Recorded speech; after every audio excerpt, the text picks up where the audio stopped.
Yeah. Fun deal. Thank you.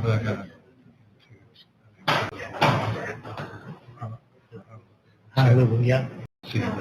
Pearl Harbor.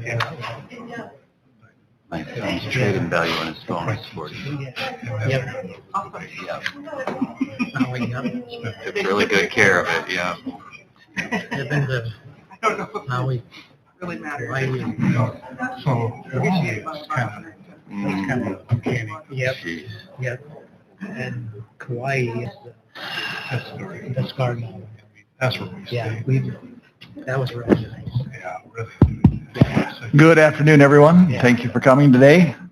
I'd like to ask you to please join me as we stand for a moment of silence, and we'll follow that with the Pledge of Allegiance.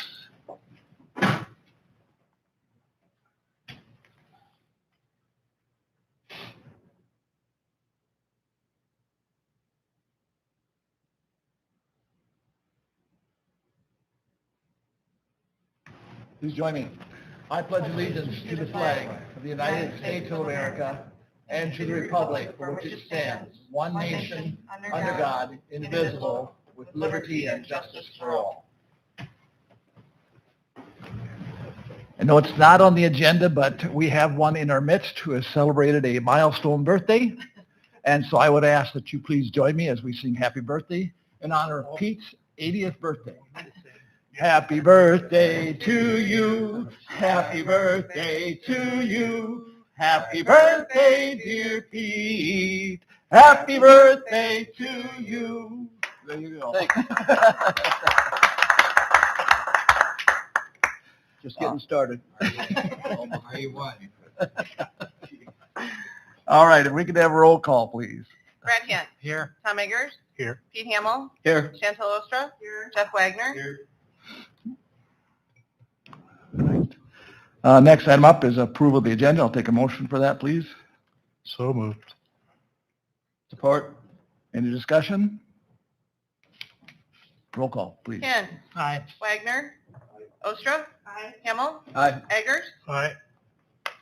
Item 3 on the agenda is the public forum portion of our meeting. Is there anyone here wishing to address the council at this time? Okay, if not, move on then to the oaths for the EMA director and the assistant director, Travis and Jared. I'll meet you at the podium.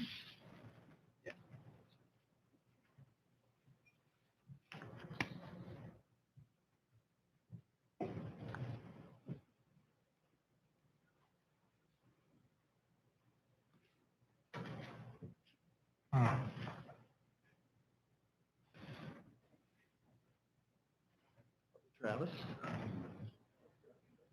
Raise your right hand and repeat after me. I, Travis Byers. I, Travis Byers. Do solemnly swear that I will uphold all the laws of the Constitution of the United States, Of the Constitution of the United States. the state of Iowa, The state of Iowa.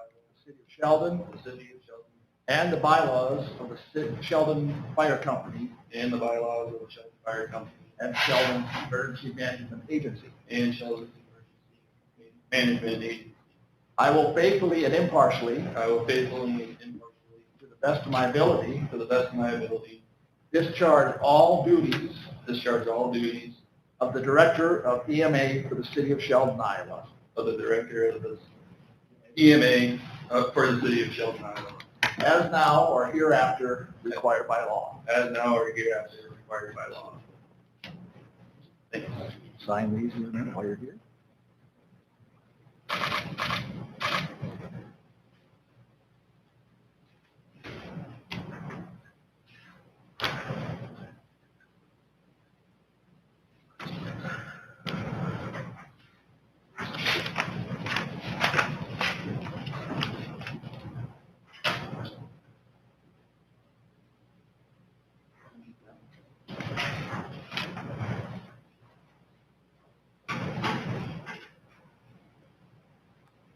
Now, Jared, if you're saying, raise your right hand.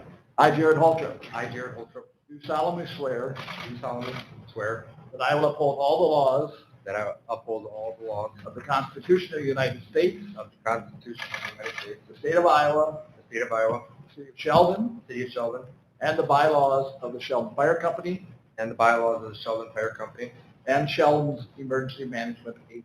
Sheldon Emergency Agency.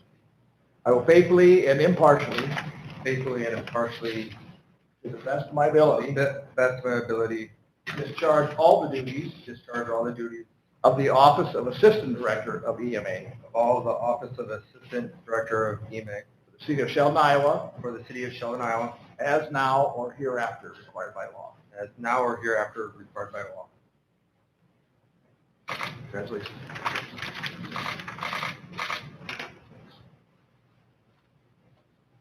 Yep.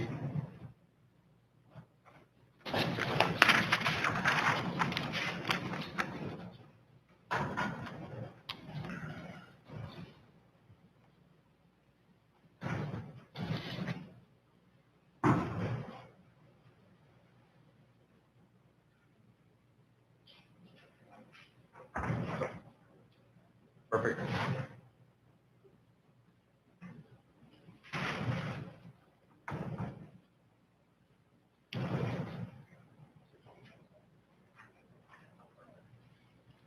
Okay.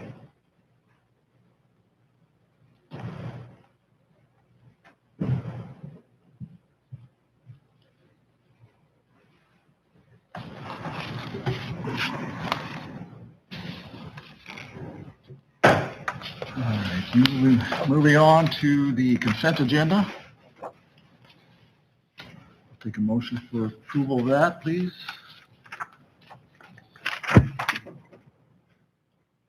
I will make a motion to approve the consent agenda. Support. Roll call, please. Ostra. Aye. Hamel. Aye. Eggers. Aye. Kent. Aye. Wagner.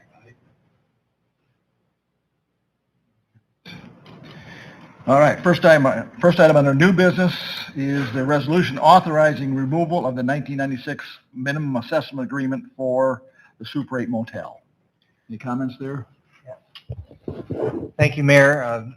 This is a housekeeping item. Most minimum assessment agreements go away after a certain amount of time if the obligations of the developer's agreement has been met, which it has in this case. County Assessor's Office has recommended approval from us or from me, and I thought it was more along the lines of a policy decision that you should make than something that I should just sign off on. So I'll stand by for questions.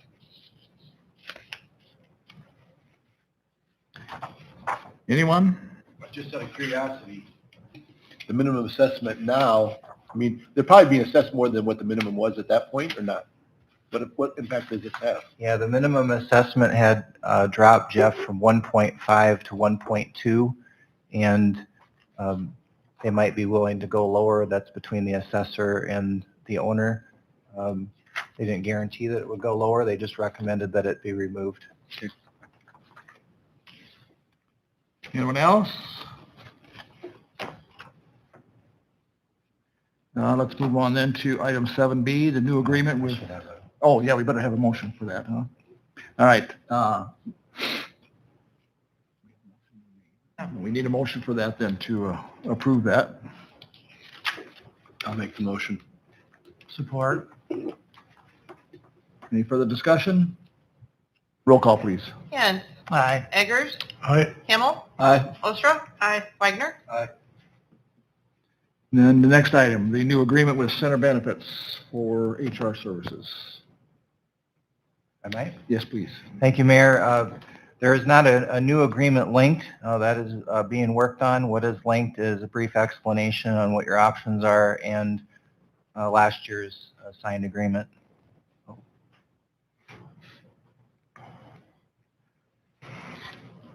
Micah here, if there's any questions relating to the agreement. We've actually got a good start on a new agreement. I thought it would be more efficient just to take the existing agreement and add some additional terms and conditions per feedback that I received from city staff and from Center Benefits. And so very quickly, those additions would include in the first paragraph some additional language and clarify kind of chain of command type issues and things of that nature. Then in terms of the term, the initial agreement was a 1-year term that technically would have expired in early February. I made it into an auto renewal type of agreement that either party can terminate with appropriate notice, but regardless of that auto renewal, either party may still, and this is not a change, may still terminate this agreement at any time with 60-day notice. So that is in the agreement. And then another key addition, at least in this current draft, is adding a quarterly reporting requirement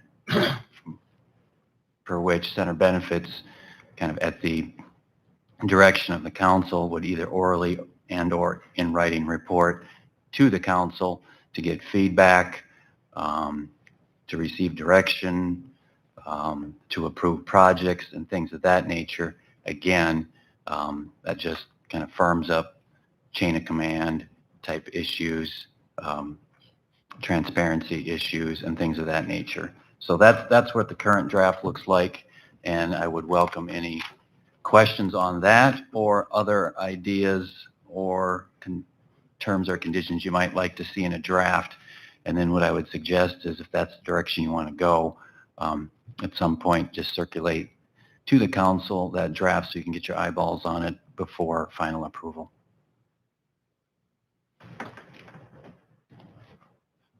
Any comments or questions, recommendations regarding this new contract, new agreement? So just so I understand, as a councilman, then I have no access to questions from them or services from them, because in the scope of services, it says it can be requested by. So how does that communication work? Do we have any triggers that say in the event of certain things, certain communications will happen? Yeah, that's a great question. That's one of the reasons the quarterly reporting requirement was added, so that there were certain opportunities built in to talk through HR issues.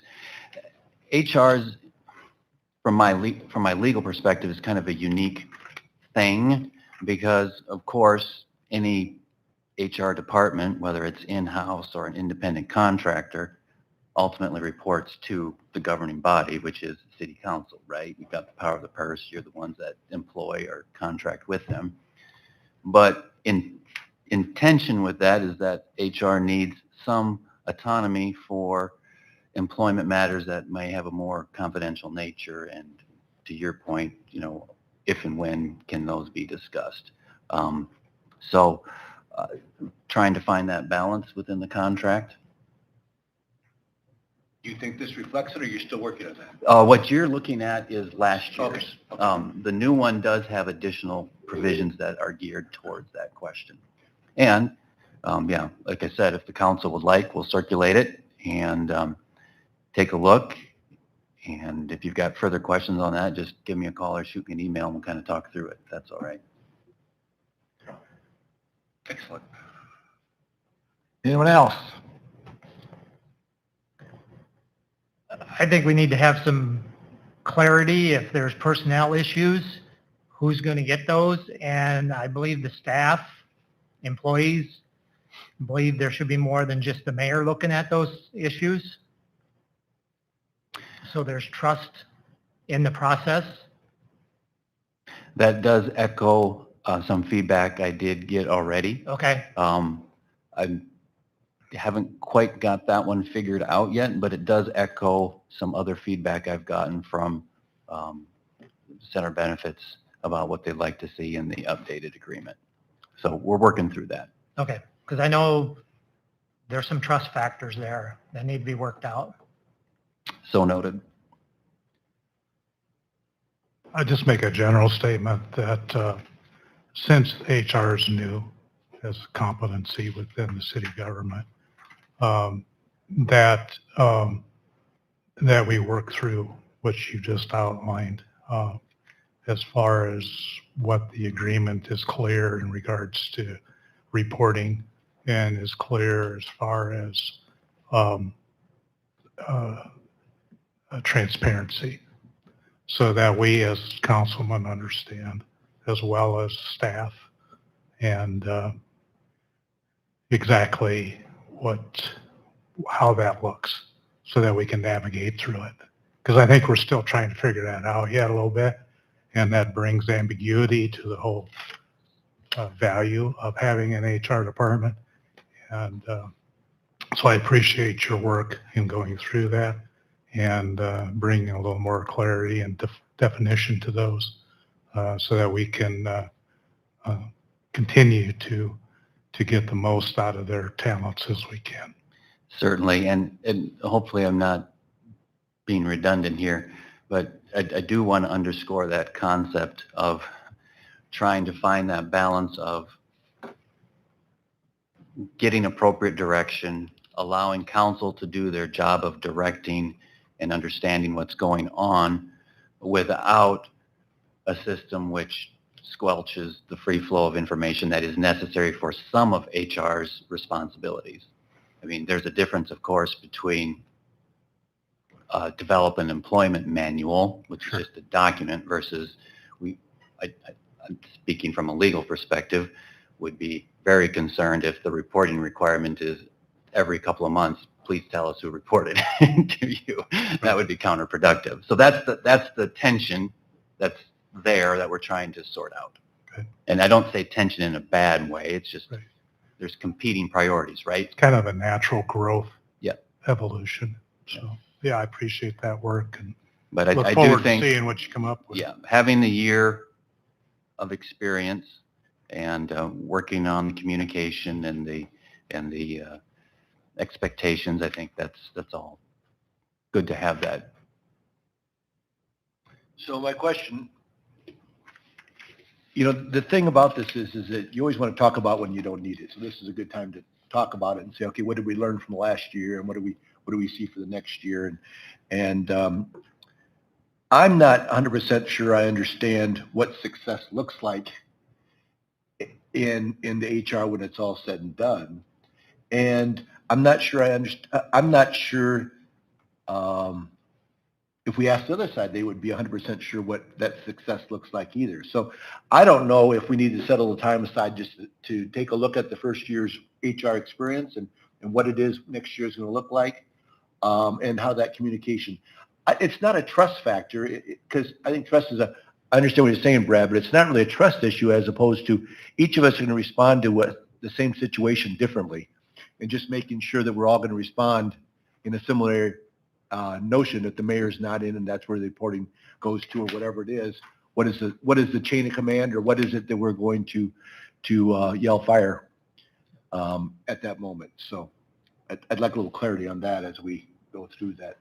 Yeah, I think you could do that in different ways. You could have like a designated time on a future agenda just to talk about that issue, or it come up in the context of if there is going to be this quarterly reporting requirement, you could develop it into in that back and forth with center benefits, not just at that particular reporting time, but in future ones too, and keep having that conversation. The way it's phrased in this draft is, at that time, you'd identify and summarize services performed during the preceding quarter, provide insight into known or reasonably identified operational or employment-related concerns, and also give some guidance about and direction, include guidance, recommendations, or suggested improvements to the city's operations. But I think, Councilman, you raise an excellent point. What do you want out of the HR department? I would say, sitting here from my perspective, from the city attorney, how it may have been perceived a year plus ago by interested parties, I think has morphed over a year's time. So it would be good to recap and say if that's still what do we expect. So I agree.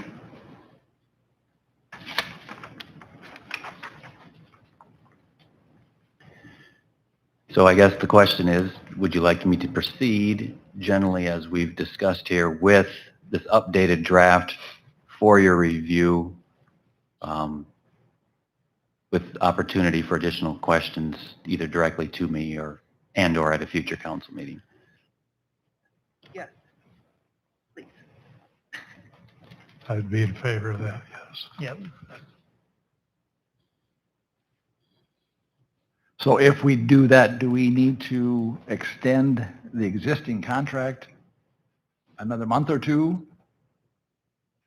until the other contract is in place? Or do we That's an operate excellent off- question. My understanding from the back and forth is that Center Benefits is kind of working on existing projects, if you will, based on good faith assumption that if for some reason there is not a new contract, they would get compensated for their work, which, of course, I would recommend that the city do that. Mhm.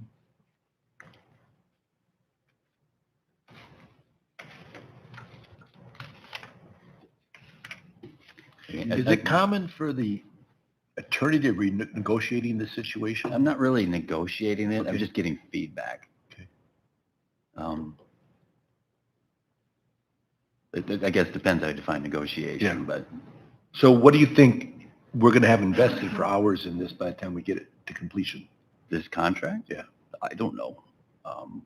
I can look, but I don't know right off the top of my You're head. just a guess as a gambling man that you're not, Are you asking how much of his time or Yes. how much of HR's time? his time.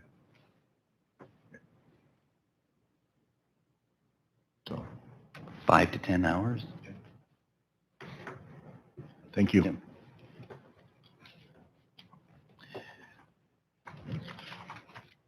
So, any other questions on that? Can we all agree that we're just going to proceed under the terms of the existing contract until the new one is in place? I'd be in favor of that, yeah. Okay. Have to go on? All right. Thank you. Moving on then into the budget discussion items. Is there anyone at this point that wishes to address any of the budget items that, as we have had them presented in previous meetings?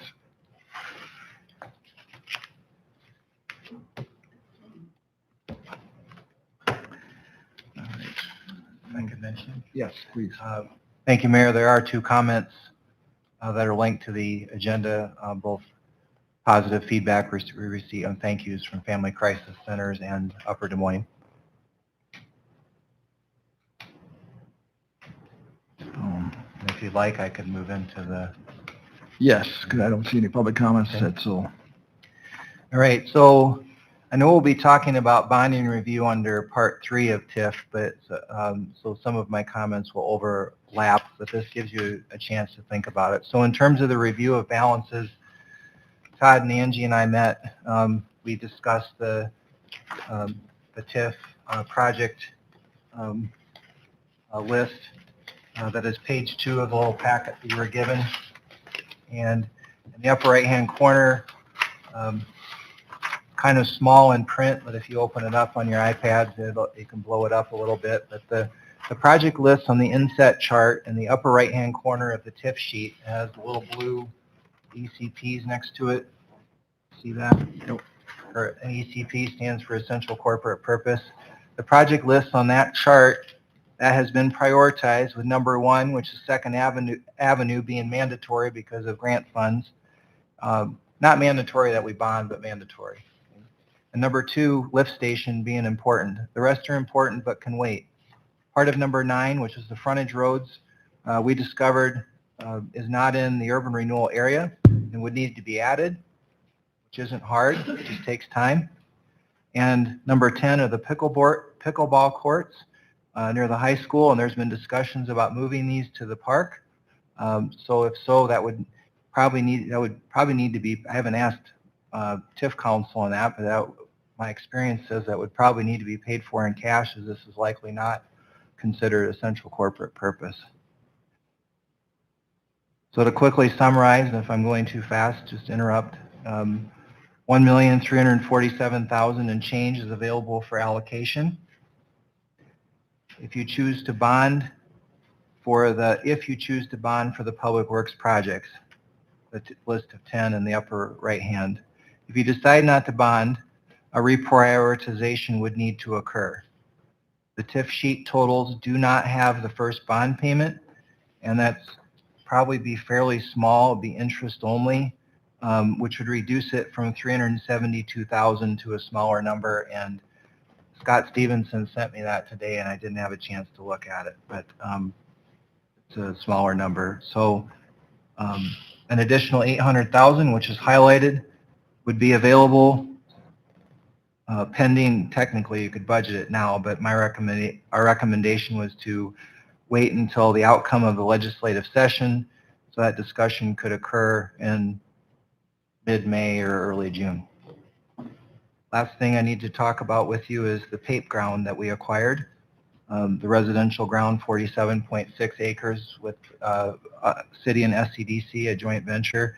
In the TIF sheet is the payoff of TIF debt for the SCDC portion of the purchase, which is the west and the north piece. Also included is $50,000 for surveying. Todd and Angie and I have discussed, and $25,000 is likely all that's needed for surveying, but the full 50 would not get us to the level that the development committee has recommended in order to be fully ready to develop in calendar 2027. So if it's all right, I'd like to ask Todd to elaborate on that one.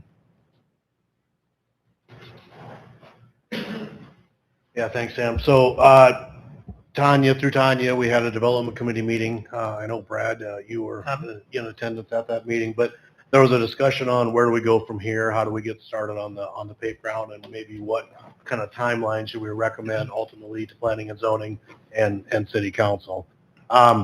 So through a few meetings and some discussions, where we're kind of headed towards is a little bit of development on the southern side of the PAPE centerpiece, maybe 40 to 50 lots, and with the hope of, maybe doing construction in 27 or worst case scenario, 28.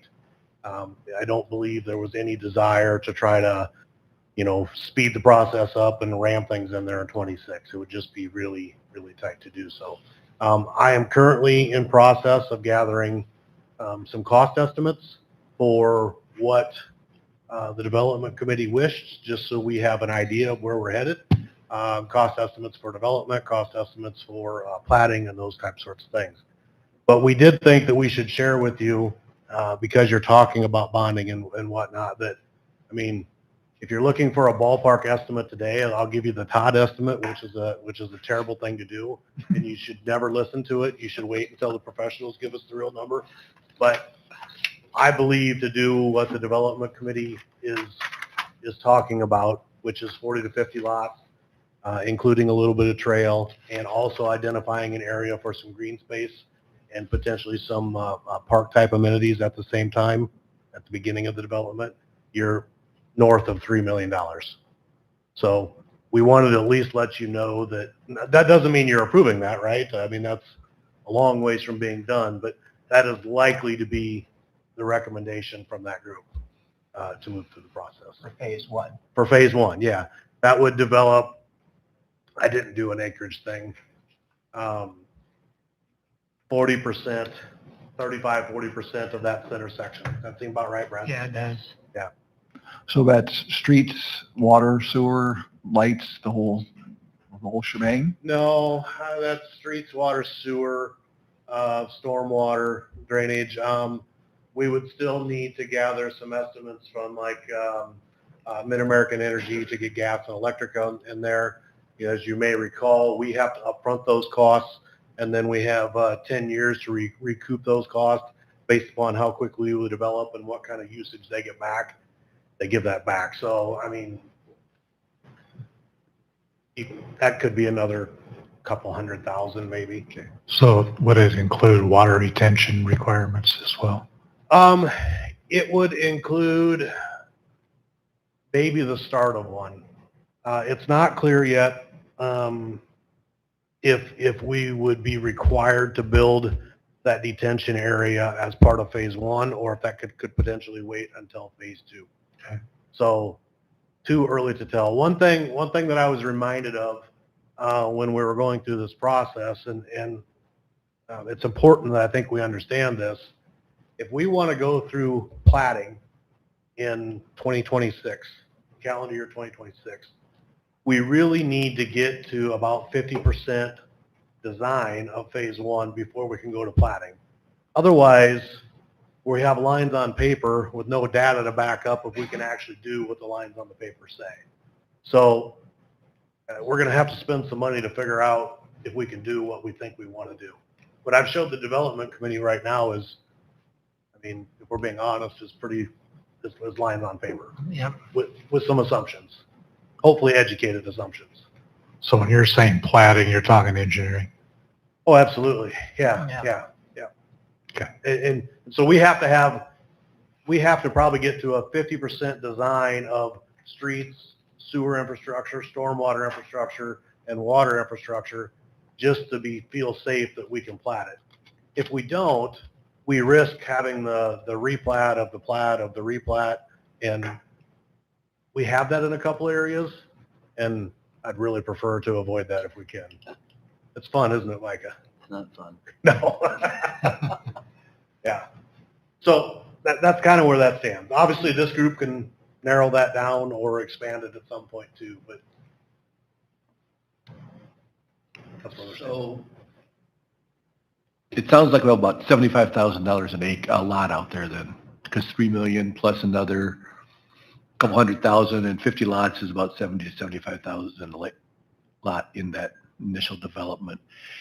Is there any plans to talk to developers about their input and how that's to maximize the value in some of those lots? We had the problem out in our last development where the prime lots kind of went early, and then we had a little harder time filling out some of those back lots. I just think that There's a lot to be decided yet, Jeff, and the group has talked about lot size. They have briefly spoke about covenants. Nothing has been set. I mean, all of that has to go through a whole lot of process yet. But you've got to have a starting point to get anywhere. I understand. I'm just trying to make sure I understand the process and what the goal is here. And every phase, I'll say this too, Jeff, every phase is different. You know, you're taking a bad estimate, right? You're taking a bad Todd estimate and dividing it by number of lots that get produced because of that. But that's a little unfair because the area they want to start has to have a whole bunch of ditch work redone along 16th Street. It potentially has the start of a pond. I mean, every phase might benefit from things that happen in phase one. So I don't want you to think that just because this phase costs this much that we're looking to set lot prices at $75,000 a lot, because if we do, we won't sell very many.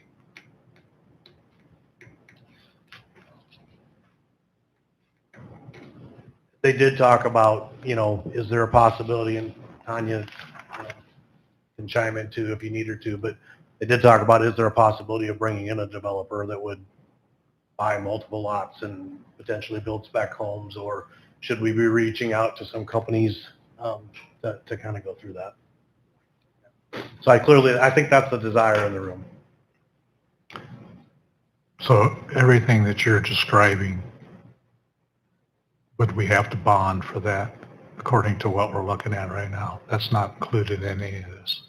Correct, and that's the point of the conversation today, is that if this train keeps a moving, maybe later in calendar year 26, you might be asked to bond for $3+ million to start the paved development.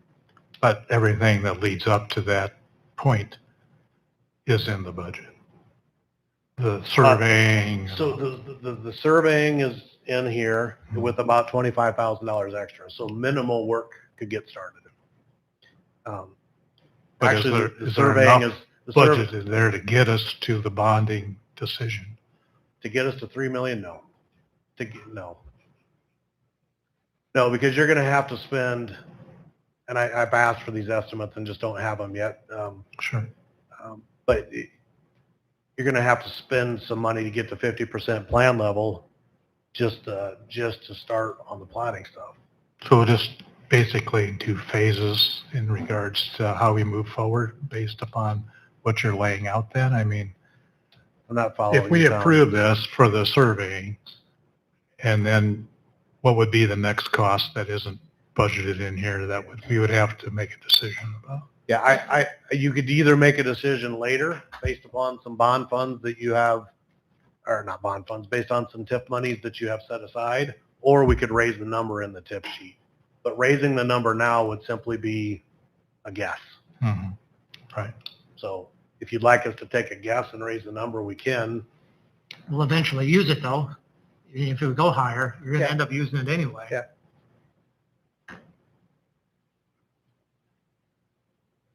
So the thing I don't understand is, we got 50,000 we're asking for, or you're suggesting we put in there.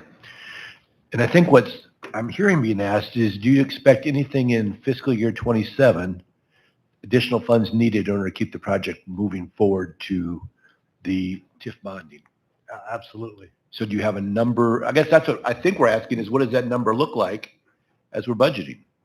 Yeah, I think if in hindsight, if we were to put the 50,000 that's in there, knowing what we know today, we'd have put a bigger number in. But we want you to understand it's nothing more than a guess, right? We don't, but But we're trying to figure that guess out. closing on the in budget. property in December did not give staff enough time to have this all laid out for you by January 15th or whatever, when these first sheets went out. So I would say you need to go, I don't know, a couple 100,000, 250,000 maybe, something like that. That might be high, that might be low, but Thank you. Yeah. That helps. Yep. That, thanks.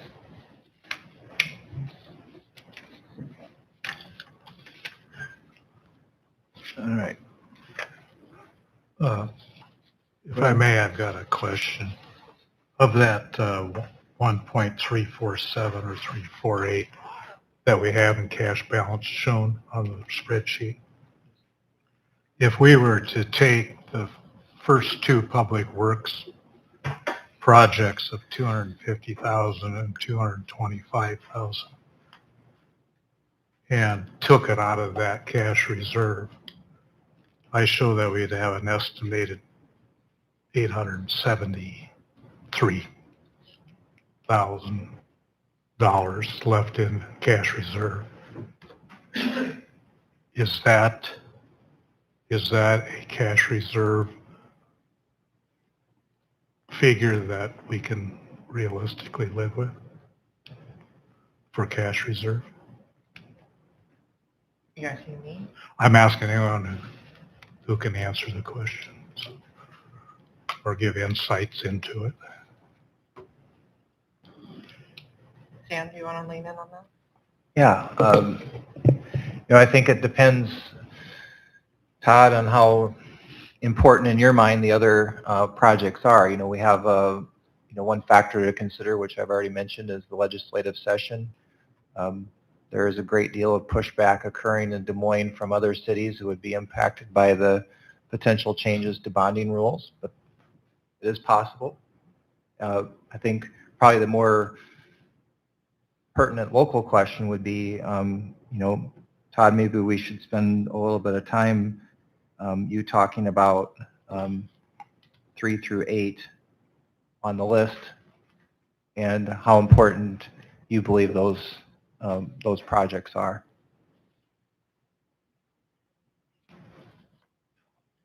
And I think we touched on this last meeting a little bit. In my mind, they're all important. Some are in worse condition than others. They're never going to get any cheaper.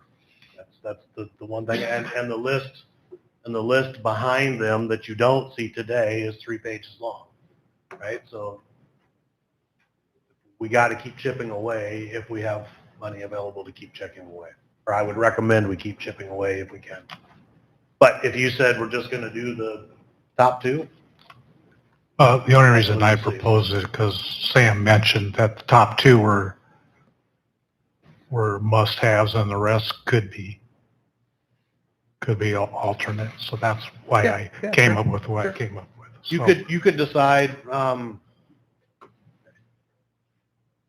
If you didn't want to decide today, you could wait. You could wait to see what the legislature does. You've got an extra 800,000 on top of the 870 that you're talking about that we're cautiously setting aside, right? In case we lose it, we don't know we're going to lose it. Right. I think there are potentially people in the room or potentially people that advise us that would say having 1.6 million in TIF cash is not ideal. I think that's a fair statement.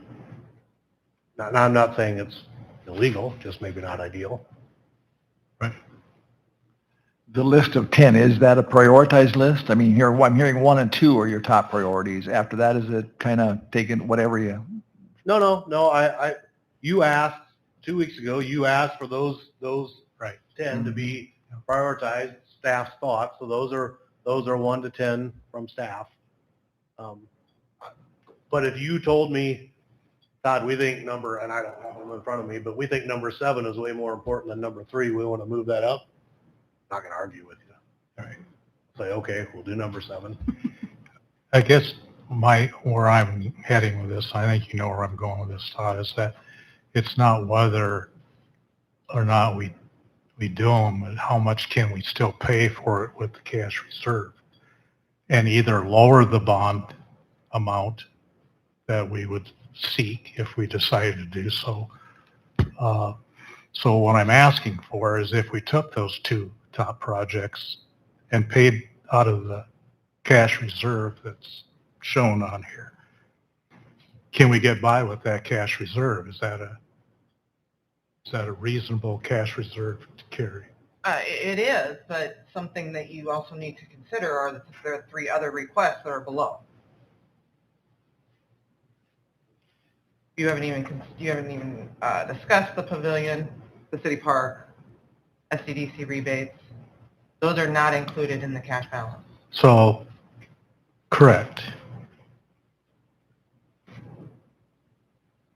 So they may need to be bonded, is what you're saying? Well, most definitely they're going to have to be bonded, right? There's more there than what cash reserve is. No, those things would probably have to be cash. Things over here are things we can bond for. So I got 1.65 million of requests for consideration, and we have Correct. 1.35 Correct. in, so we can't do them all. Correct. Tom, what she's trying to explain, and Sam pointed out earlier, is the stuff in the box, the essential corporate purpose, meaning they can be done. The other stuff, So just to may have clarify, provisions if you bond for them. Is that a fair statement? Right, well, like City Park, for example. Yeah. If you do new amenities, it's probably not essential corporate purpose, but if you're replacing, for example, the original wooden playground with ADA issues, et cetera, then that could be done essential corporate purpose. That isn't, I haven't run that all through bond council, that's just based on experience. So, just so I understand, so that, or that anybody that's listening understands, so the 3.285 million is also, all would be retired with future TIF funds and not raised property taxes? Is that correct? It would be a TIF general, it would be a Yeah. TIF bond, so we would be using TIF funds, yeah. So accomplishing anything on that list would not raise people's property taxes? well, not directly, but it is all tax dollars. Right, but as opposed to GO Correct. would raise it. So I just, by voting some of these things in, we're not passing a tax increase. Bonds we need to retire with general taxes.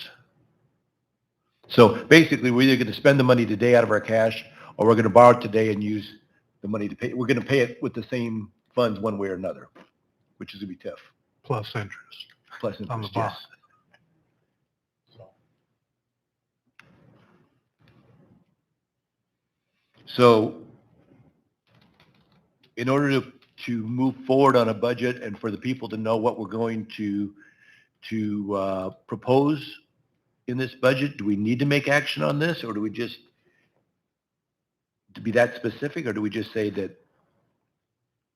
I'm a little confused because we're kind of getting to the chicken and the egg of this in my eyes. Not really. If you're not supportive of borrowing money or using TIF funds to borrow money at this point, then I think we would need direction of, is there any of this that you would like to do with cash? Which is what Tom, I believe, just alluded to. That's where I'm trying to head with it, yeah. Yeah. And so if you could always change your mind and decide to bond later, I guess, if you want to. But for today's direction, you would just need to understand you might lose cash, you will lose cash balance. Right? Not that big a deal. And if we do that, then we're taking out these other requests for consideration, basically, correct? Well, yes and no, because we still have 800,000 set aside on top of this or not? Yeah, Hopefully, yeah, So if depending everything, on legislation. if everything went perfectly, that 1.347 would now be 2.1? yes. So, and not entirely too, Chantel, because I'll use City Park as an example.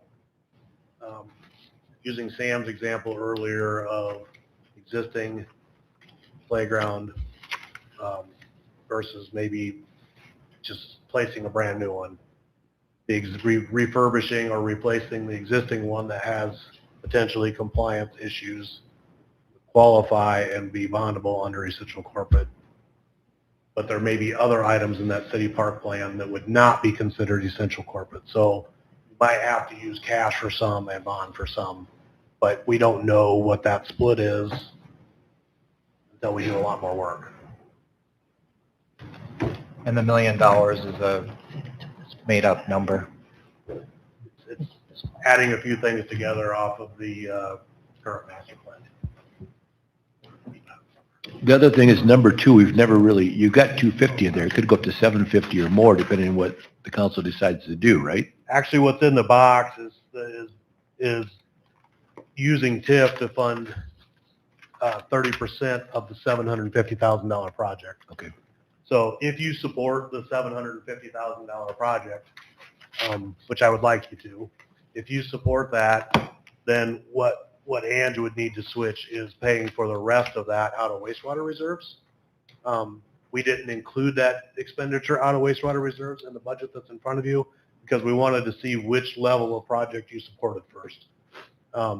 So then we would spend the balance if it's 750, 525,000 would come out of cash reserves out of the wastewater fund.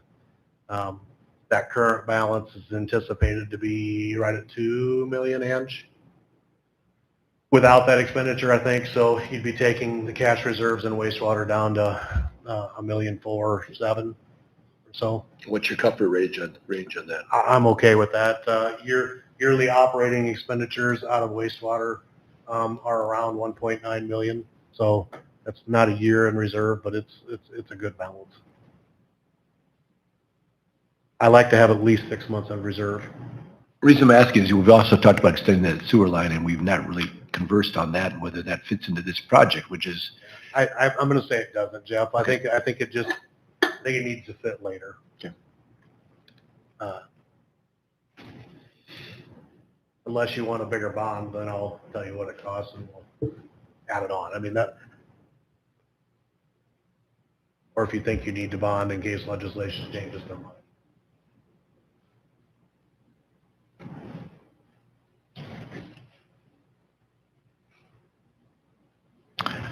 Anything else? The frontage roads. Can you give me a little bit more understanding of what that really is? Yeah, so it's the frontage road from People's Bank going east to Country Club Road on the north side of Highway 18. It's currently a gravel frontage road. A number of years ago, there were some comments made up of it would be nice to have those at some sort of paved surface. It's an entrance to the community. It's along the Highway 18 corridor. We ran cost estimates on them a few years ago, paving and blacktopping. That was talked about at a city council budget session. And there was kind of the feeling of, well, if we did them, we're not going to do them this year, but if we did them, we think we would go with the asphalt option. It's much less money to get them in, and we weren't looking at going curb and gutter anyway. So it's that one.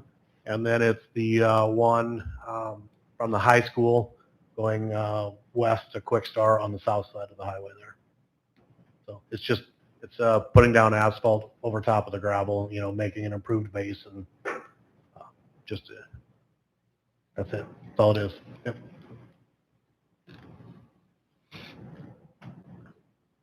I would pave every gravel in town if money was no issue.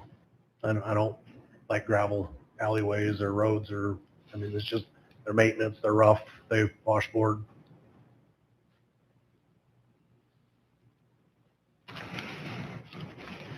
Anyone else?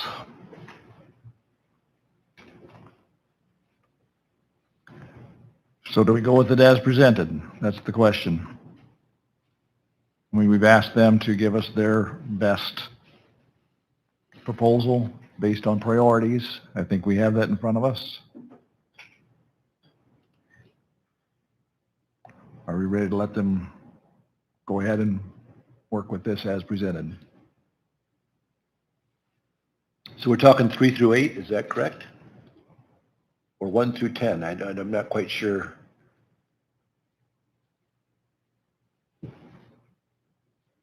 Or 1 through, we've had different numbers in that. I guess at this point, my proposal would be is to take 1 and 2 and take that out of the cash balance figure. And then if we get to the point on considerations, listed or unlisted, we can bond at any time for those. So. But what, the other ones at the bottom here, the other requests for consideration, those we cannot bond for, correct? The pavilion shed, the city park, and the SCDC rebates cannot be bonded, correct? Yeah, Mike? Yeah. Yeah, the answer is you can bond. In some cases, it might require a public vote. So with City Park, there is some essential corporate purpose that you could put in a bond that's, doesn't need to Okay, be referred. so those, okay. And the pavilion number is still a guess, right? Is that the 400,000? That's Not anymore. not anymore? Okay. Sorry. So my proposal is also considering that there's a good chance that the 800,000 that we're setting back will still be available. And because that's still in here, we could look at the considerations at that time with that money. If not, then we look at bonding. So what I'm trying to do, Go ahead. what my concern is, what I feel is the right direction from my perspective is to make sure that we're not paying 4% money on things that we don't know what it's really going to cost yet. And getting a bond out there and we're starting to pay back bond money when we don't know exactly what our costs are yet. And I think there's a lot of input yet in regards to City Park, what that's going to look like and what the community is going to be in favor of and behind and stuff like that. I think we're a little ahead of ourselves on that consideration in regards to either holding back cash for it or bonding on it. So I would tend to be labeled as I'm being ultra conservative on this a little bit, but that's my input.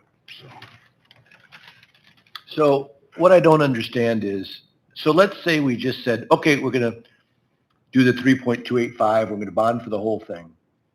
Does that allow you to continue to make plans and look forward to this? But then the bonding wouldn't take place till a later date, at which time then we could reduce the amount of bonding for. I'm trying to figure out the sequence of how these take place and at what points do we have to make these decisions? Is now the time or is it not necessarily? Well, the earliest you could really go to the market would be September, because you don't want to get, the cost for, to incur the cost to do all of this. We don't have the budgeted funds available until July 1. There is some work that we can do in advance, but you have to, in some of these cases, we would have to update the urban renewal area and plan, where you're adding in some geographic area, and then you're updating the urban renewal plan to add some of the projects. Most of these projects are in the plan already. So, you could wait until May, and the interest rates, by then we'll probably know more about City Park and some of these other things. You could wait until May and make the decision to bond in May. It just means you probably wouldn't be able to go to the market until closer to November or December. I would just add, Jeff, when you talk about staff wanting to do planning for these projects as they come up, it's really variable depending upon what the project is. So there are things on this list that are pretty simplistic, and if I knew, once the budget was, say, approved in April, if I knew we were moving forward with those and those monies were available for expenditure in July, there are some of those things that could potentially get started on right away. Maybe have some firms do some work, hold their bills till the next fiscal year, and get a jump start so we can get some bids out early. There are other things that I would never consider bidding going into summer because we would get terrible pricing. So those, getting the money in July, working those through the fall, and then maybe bidding over the winter months is fine. So then I've got 6 months to work with. So it really just depends on the project. Sometimes knowing now we can get a jump start and get a little more work done in this calendar year instead of pushing everything back the next calendar year. But it's variable. So what I'm trying to get clarity on is 1 and 2. Let's just say Tom says we're going to pay cash on 1 and 2, and we're going to bond for the rest. Are we then making that one fall swoop that we're doing all 10, and this is how we're going to fund it, or we're going to come back and visit those at a later time? That's what I'm having a hard time, because it's a financing issue as opposed to whether the projects are worthwhile. Then we figure out how we're going to finance them. That's what I'm trying. Does that make sense? Yeah, they would come back for discussion maybe after May, when the legislative session is done, and you could change your mind then. And if you decided to do nothing then, they would be discussed, I would say, then in the fall when we do capital improvement planning. And then if there was still support, you would see them again a year from now, maybe with some others added to it at the next budget session. You'd potentially see them 3 or 4 times in the next year.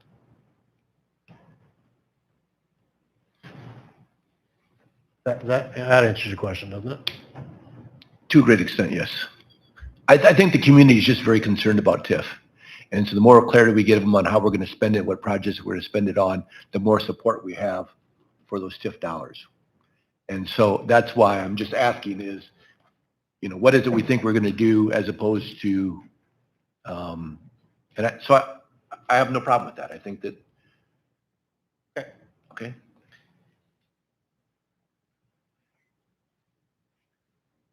Tom, you voiced, I think when you started, you said your proposal, or Yeah, I don't know. I guess I'm just looking for feedback or consent from the rest of the council in that direction. So that's his proposal. Is there any reaction to that? I have another question. We have these other considerations. I know the ambulance has had some discussion with potential property and sites. I think theirs is just as much as a need as a pavilion shed, but we haven't given them direction. Chantel sent out an email a couple weeks ago. I think they need to have direction if they can pursue their opportunity with this development and the land that they potentially could get, but we haven't talked about that. I see that much more of a priority than a shed for the pavilion.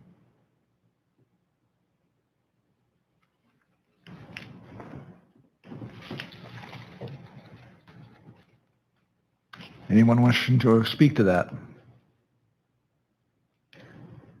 I would also agree that we need to sooner rather than later start taking a look at emergency services and what they need for space. And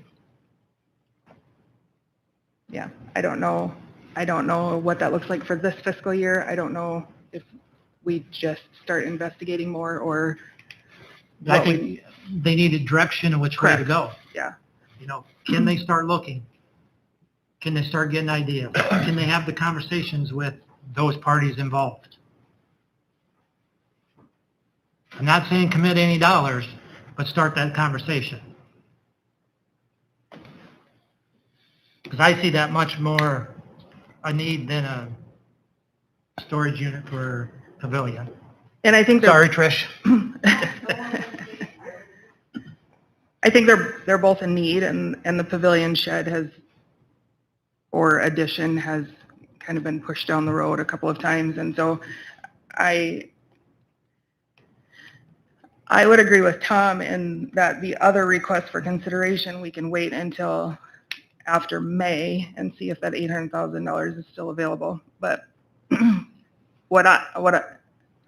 so I would agree with Brad that we need to figure out a direction for emergency services, and I don't know if that's more up for discussion at a later meeting or if we want to discuss it now.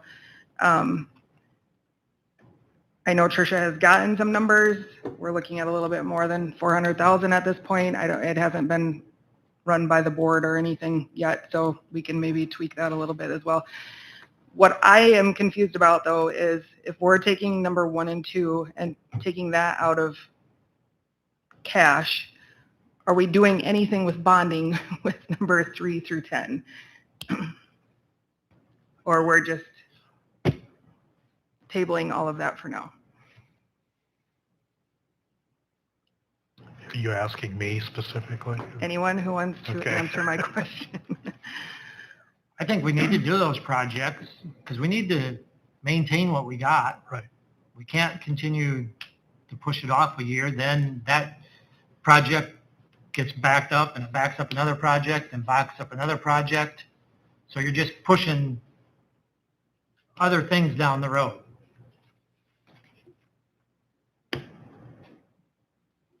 So, Tom, would you say, in terms of Chantel's question, are we looking to bond for that year? Would be, to me, I'm hearing a yes.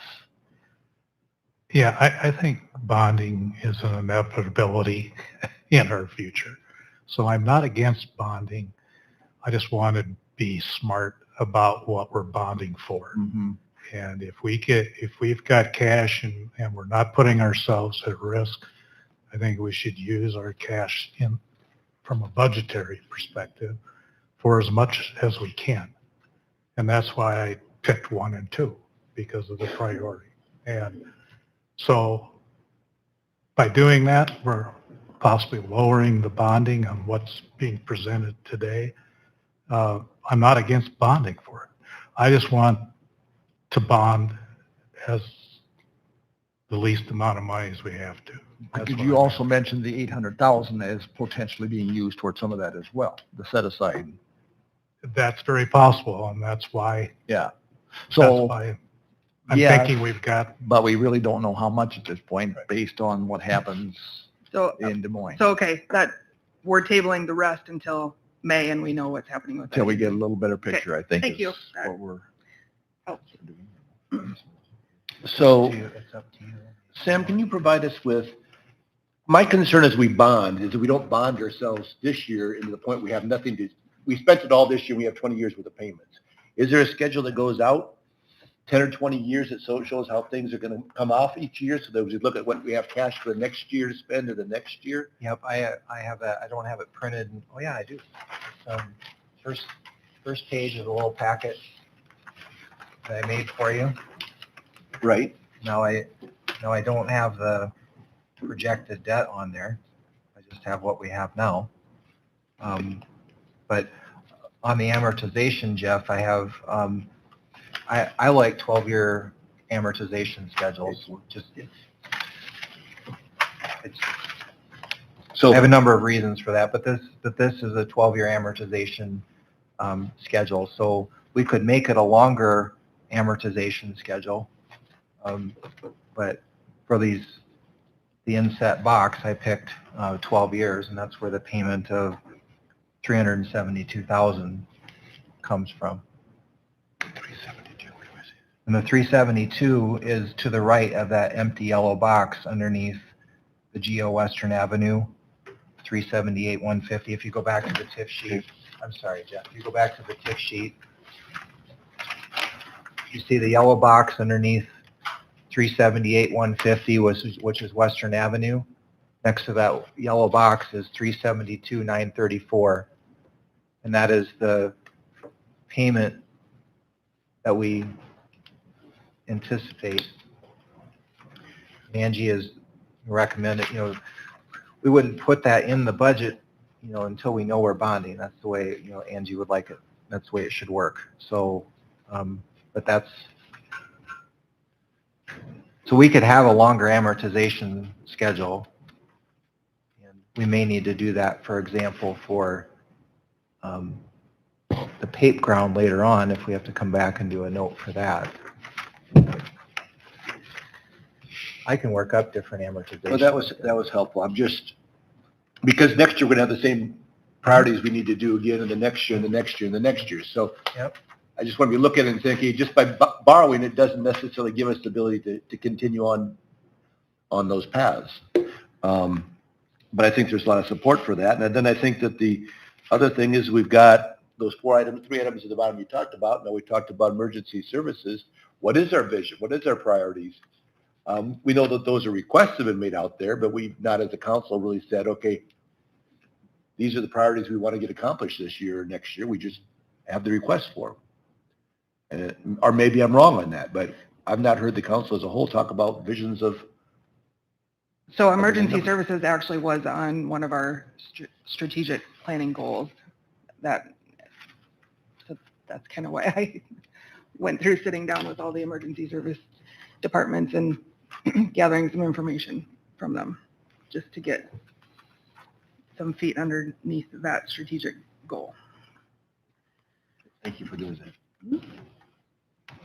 And anticipating that, if I might, a few years ago, when we did amendment number 8 to the urban renewal plan, we added public safety building project, which included new fire and/or EMS facility. So that is in the urban renewal plan.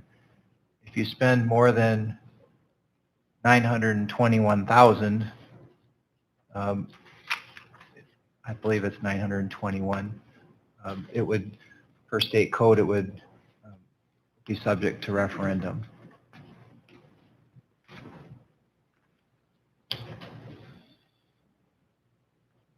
But you have the baseline for some good planning. All right, we need to move this Along along. that same line, I know we've talked about it before, and I've said that we need to put together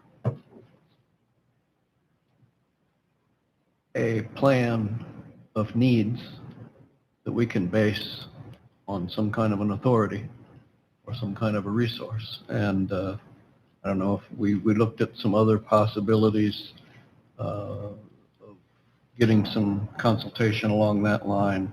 I still feel strongly about that. And we need to continue progress, but I don't want to do it blindly. Right, and the information that I gathered is simply like needs for right now. That's not even necessarily looking so far down the road. We don't have space for what we currently have, so. So I don't know. Yeah. Pete, I'm sorry, I didn't quite understand. I didn't read between the lines of what you were referring to as far as needs and consultation. And well, give me a little background on that, or people that aren't here. I know we had some proposals of putting it all together and saying, here's what priorities should be. And I would like to pursue along that line, if we can, and get a plan that goes out and say, here's where we want to be in the next couple of years, here's where we want to be in the next 5 years, here's where we want. what do we look like in 10 years? I don't know if we need 47 fire trucks or, or 27 police cars or what, but we need to make some of those decisions. And I think we ought to look at if we can get some help along that line. I don't know, Sam, have you heard of anything? I've contacted the League of Cities if there's anything they know of along that, in terms of a consultant role that would be able to provide leadership in that. They didn't really have anything. I also put out a email to the Mayor's Association, which I'm a part of, asking if any other communities in the state had gone through a similar process and used a person or knew somebody that did that kind of work. That also came up empty. So I don't know if that ideally, I would think that person would exist or that firm would exist that could lead us through that, but so far have not been able to find it. I think of a lot of it, it's community-based. It's what you have in your communities, what you have for industry, what you have for residential, commercial, how your ambulance is set up with the city or the county or the hospital.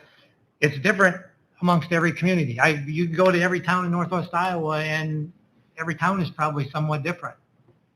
So a lot of it is just based on your own community. So Peter, you asking from an EMA standpoint, or are you asking from the community as a whole, all the services? Okay, thank you. That makes sense. And it's kind of like we talked about corridor. That was one of your things last year was corridor, clean up the corridor. Paving those 2 roads is part of cleaning up the corridor we have in Sheldon, Iowa. So I think that that's a step closer to one of our goals. Yep, I'm just saying that, those visions help move that forward. I think that's good. So. I don't think it would hurt at all to look into if there's a project that is a possibility, we can certainly look into the feasibility of it. I want to make sure we're talking about needs, not just wants.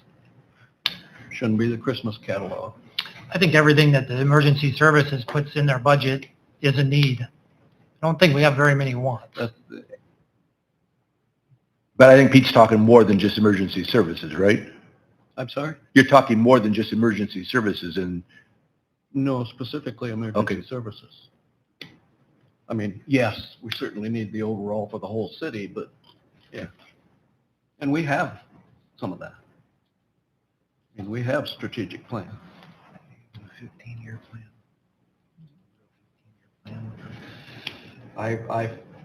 Like I say, I found one resource as far as policing. I've gone over it with Eric, and I think our plan is about on schedule there, according to the resource that I found. But we don't seem to be able to find any other resources. So maybe we just proceed.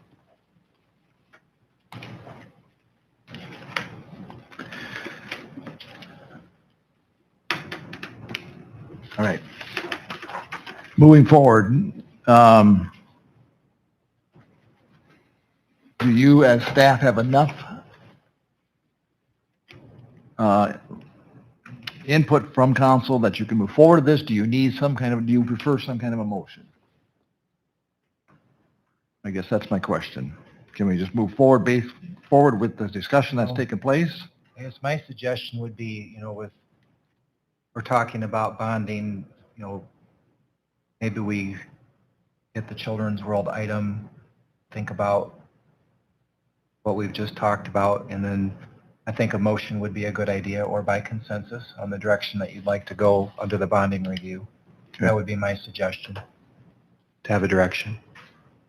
Doesn't have to be a motion, it can be by consensus, but as Angie said to us earlier today, we have some big decisions to make tonight unless we have a special meeting next week.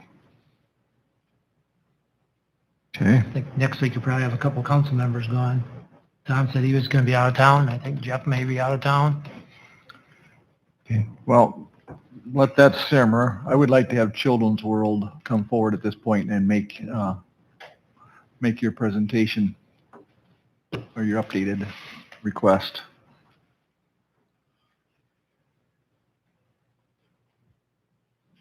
Try to keep our portions short and sweet. I'm Alex Borhave. I am the president of the daycare board. And I just want to say, on behalf of the nonprofit daycare, we are very thankful for what you all do. I had the pleasure of meeting with a few of you this week, last week, to kind of discuss any questions you had after our last get-together, and to provide some clarity. And we had some great conversations. And you can see within our new revised letter what we're asking for. We'd like to continue with the buy-down program as long as it is successful. And then we would also like to continue with the grant, the operational grant, which was, I think we had left was $14,000 from the fiscal year. And we'd like to keep it at that. Can you introduce everybody that's with you? Yes, sorry. This is Taylor Caskey. She's the center director. This is Abigail Bruxford. She is on our, just a board member. And then Scott Thompson, also a board member. So I have a question, if I may. Yes. In regards to the proposal of having a city council liaison on the board. Yep. Does the board support that? We do. Okay. And we talked about that with a few other members, whether we wanted an active board member or if we would prefer a liaison or just, someone that could come in quarterly and just talk over some city matters just to keep communication open. And we were all in agreement on any of those terms. Okay.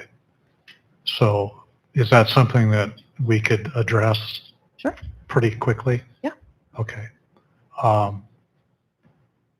We feel that maybe we can offer some help to the board Okay. in long-term planning and Mhm.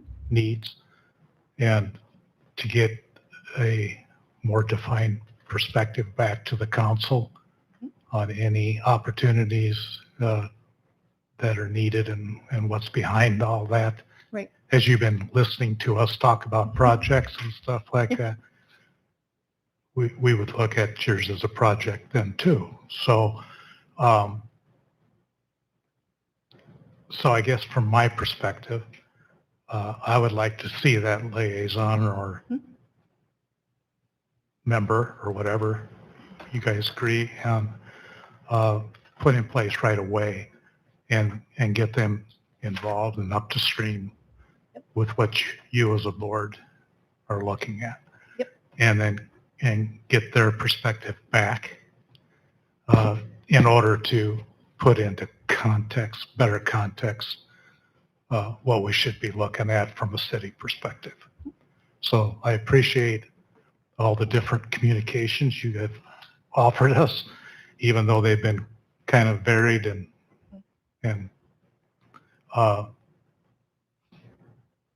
so I guess I would support that we get the liaison or whatever put in place right away. And then we can then better look at your needs financially from that perspective on. Yep. So, And we're happy to do that. I have a couple questions, as I always do. First off, the 14,000 you're asking for to finish the room. Mhm. What budget do you see that coming out of? You said pay that, but I was not really clear if that was part of the 31,000, or if you're asking us to take that out of the 60,000 in the buy down, or if you're asking for another 14,000. That's the remainder of this fiscal year's buy down. Okay. What would not be used because they didn't have the max number of children in the rooms at the time. Okay. So, Secondly, you asked us to continue that another year, the As- buy down.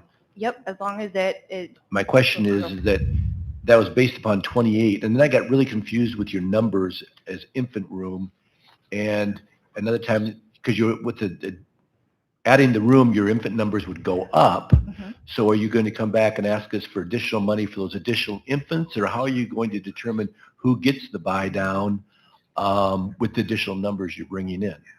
I think our numbers are calculated to that certain number, to that 28.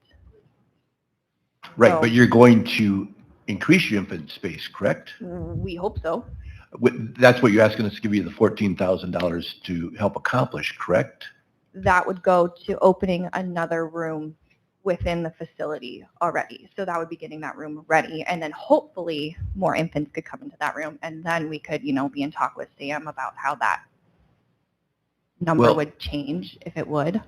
I guess I just want to understand that, we aren't giving you $14,000 to hopefully get that room done. I'm expecting that room will be done. Correct. And then, I guess maybe, but I don't think any of us want to see a few months from now, you guys coming back and say, well, now we got room for 48 kids, so now we need $2 more when we just finished the budget based upon 28. Well, it's a very specific number. I mean, it's not an open-ended thing. So So are you prepared to tell some people they don't get it, or what is your plan for the 20 additional? I mean, they would get it all the way up until money is no longer there. Yeah. Which is how the pilot program was presented, as they have the funds, and once the funds are gone, then it goes back to child care commission. Okay.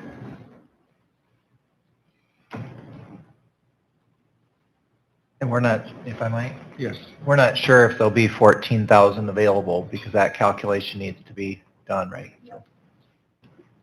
It will have to be maneuvered around, as we discussed the other day. We have now hit the 28 kiddos under the age of 1, but we also do have a handful of kids aging out, which is get the kids that, they start around that 3 months, and then the pilot program goes until they hit a year of age. So, we have a handful of those kiddos moving out and on to the next room, so then Right. there's still some fun there.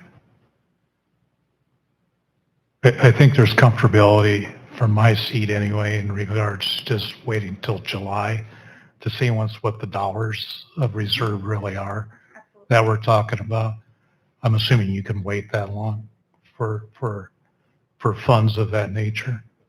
Then I'd suggest to the rest of the council that we do that. Yeah, and that's what we discussed too, was, Yeah. just waiting to the end of the fiscal Right. year. Will that delay your ability to take more kids? Potentially, yes, but we have enough wiggle room to.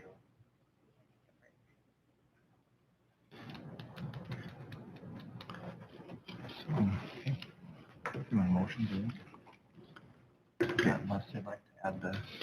And 58 back to the at this budget. point, Sam, the pilot program is still out of the budget, Yes, sir. proposed budget. It's not in it. And I guess from my chair, I'm comfortable with that until we get some feedback through the liaison and get a better definition of the future. So, okay? Oh, I'd- wait, if I could. Go ahead. Okay. Go ahead. Just full disclosure, it does take time to put the agreement together. So, you have to have a hearing on the agreement. You have to have a set for hearing, and then you have to have an agreement. First, you have to have the draft. The draft will be easy unless there's big changes in the terms. But if What are we you start speaking- talking about what are you it, if we speaking? start talking about it in June, I won't have it in place by July 1. What are you speaking to? What are Well, you- I'm talking about the buy down. I'm sorry, Tom. The rate buy down. Right, we just clarified that that's not in the budget. Right. But if Okay. you want to add it in, if you want to add it into the budget, it should be added into the budget well before. At this point, July. I'm not Okay. in favor of adding it to I the just budget. wanted to disclose that. That's my opinion. The rest of the council can speak for themselves, but until we get feedback through the liaison on where things are going, I don't see that there's value in increasing possible numbers of that age group when they don't have facility to take care of it. well, but they will have the facility to take care of it. That's the point. But it takes, specifically, the agreement would need to be amended to use whatever money. Right now, it looks like it's $14,000, but until we get there, we don't know exactly. But they had a list of modifications that they need to do to make it compliant, and it looks like that should be able to happen. But it would take an amendment to the agreement, am I correct, Sam? Well, that would just take a simple resolution or an amendment to the 26 agreement. Right, Yep, and that's the easy part. and that would get it to where it needs, and it's okay, the pilot part, yeah. And then we'll look at, I specifically that, but until we get the numbers, it's a flexible number because you don't know who's leaving and who's staying and who ages out and all of that. But it looks like it would be around that $14,000 figure, and they're trying to plan on, part of the problem was they couldn't get to the maximum number because the 2 rooms can't handle it. They have a 3rd room that's available, but it has to be made compliant. And it looks like that money would allow that. I think And it's, I would like to see that happen. I think it's safe to say that as long as I've had children or been in Sheldon, daycare has been a huge issue and a Absolutely. stumbling block for us. I would like to propose that we find the $14,000 somewhere to move as quickly as we can to get this room completed. Well, we don't have to find it, it's there. Well, it is We or just isn't. have There's to- an We have argument. to make an amendment to allow it to be used for that purpose. Right now, it can't be. But we don't know exactly what that number is going to be. Exactly. But So it could be $14,000, it could be $13,000. We don't know exactly. I would like to give them the acknowledgement that we would allow that. But if Whatever they're- that number I think is. we're all in agreement about that. I think what we're not in agreement about at this point is the rate buy down for the 27 fiscal year. Okay, let me finish. Okay. I think that we need to get the room completed to make the room. I would like to budget for that expenditure against next year in our budget, but not approve the expenditure for it, but budget for it. And then we can, as we get closer, we can sit down and say, okay, is this something we're going to actually allow to be spent as opposed to having budgeted for it? Does that make, you understand what I'm saying there? Are you talking about the $14,000 from Or this year, or are you talking about Rate buy down. the buy down for 27? I Okay, mean, it's going to be in the budget, or we have to find it next year in the budget. so you're saying Hmm. we could have it in the budget, but we There may is, or may not use We have to it? come back and visit it whether we actually spend it. there's a plan C too, which is take a year off. Find out what their actual development needs are long-term. And then define whether or not the buy-down project is a well-targeted project for whatever their long-term needs are. Yeah, I don't know. I just know that there isn't a week that goes by that somebody isn't calling me or stopping me about daycare space in Sheldon. So, you know, The 14,000 will open up the space. The buy-down or pilot project was to incentivize more families to put their children into daycare and enter into the job market. And at this point, we've not seen that as being the case. I would disagree. It was very successful. But they ran out of available space. Mhm. I think it's actually. So I guess what I need to understand better, I mean, we've heard a lot of different things. I mean, be honest. I would like to see the data that shows which families entered into the job market because of the pilot program. That's what I'd like to see. I'm not sure that's possible. I don't know.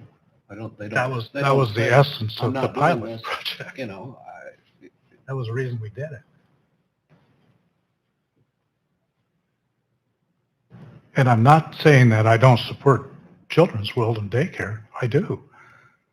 But I don't know if that $60,000 is better spent somewhere else in supporting that effort than what we've done over the past year in the Buy Down project.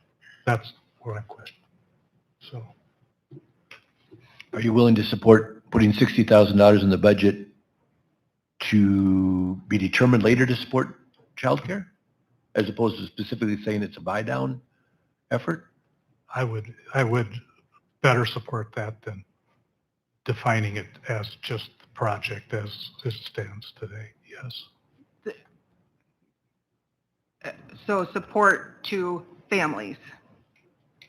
Because that's what the buy down was. I would like to still see whether or not the buy down project actually did what we wanted it to do.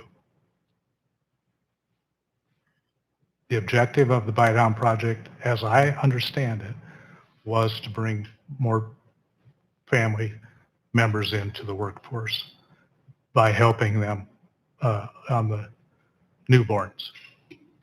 I would like to see if whether that worked. Is it fair to say the buy down program exposed a pinch point that we weren't aware of before the buy down started with the number of kids in the room space? I don't know. Yeah. I don't see data for either one of them, so. So would you support putting the $58,000 into the budget to be used if there's a better understanding of what those funds will be used for? Or are you wanting to just take it out for this year period?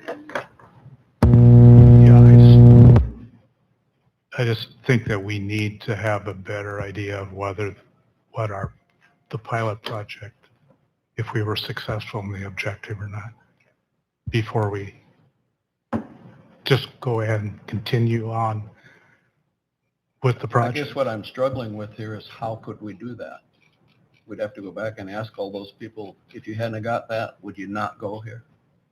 I mean, I don't know how to present that to them so that they can give you that information.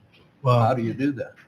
I'm not sure I know how you do that, Well, but I was but I didn't propose it as being the objective to begin with. I mean, someone proposed that the pilot project was going to produce that. So I'm assuming that whoever proposed that had an idea on how they were going to measure that. I think there's also retention of employees. Maybe one of those people stayed working after their newborn. I just think it benefits the workforce, Children's World, the employers. It's a big circle that it benefits. Would you be able to see or tell us how many new families started in this last year or like joined the daycare?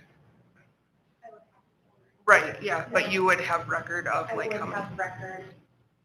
Okay. As I read through the testimonials, it ranges from, it has, the pilot program had almost no impact on our family, carried zero weight in our decision, to the $40 credit helped a lot with dad being in between jobs. And the pilot program helped our family in several important ways. It reduced financial stress and so on and so forth. So, I mean, we've got all these different people, all these different income, groups and whatnot. It's going to help some obviously more than others. I don't see anyone that said we would not have enrolled our children if we didn't have that. But Right. There was appreciation expressed in the majority of the 5, I would say 3 or 4, Right. spoke favorably about that. Right. So if we were to presume that it was helpful, just in general, is it then for us to think then that it would be generally good for all age groups instead of So- just newborn?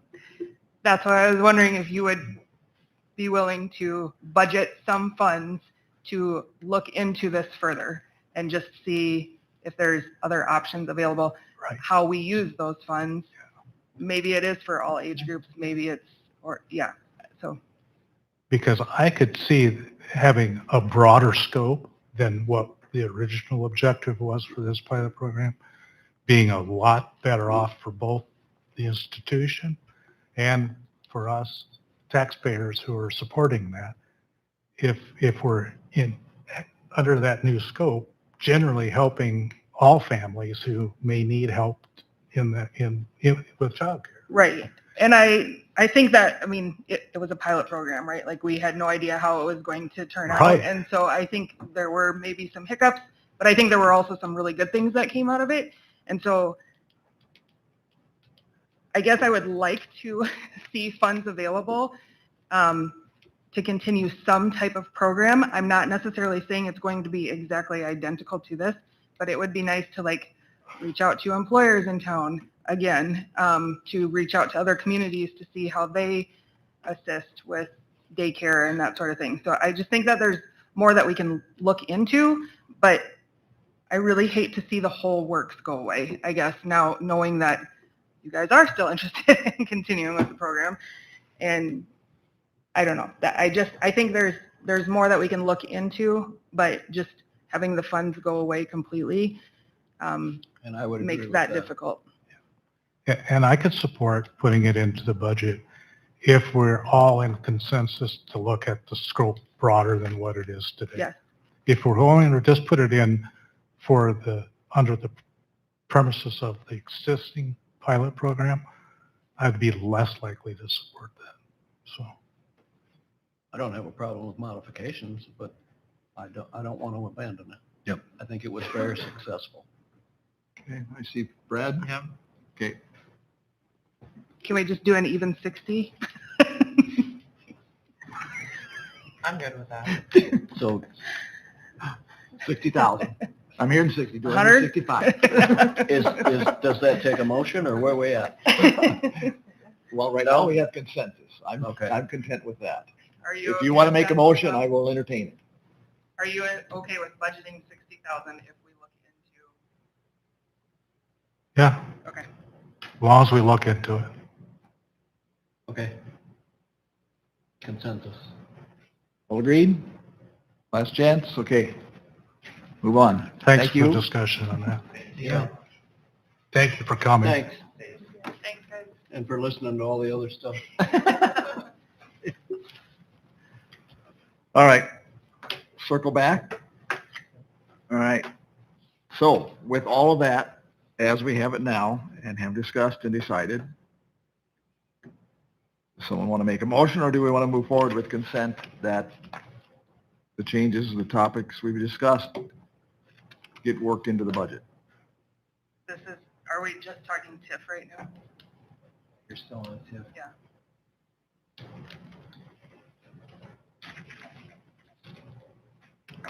I'm Someone wants fine to make a moving motion it for on that? consensus.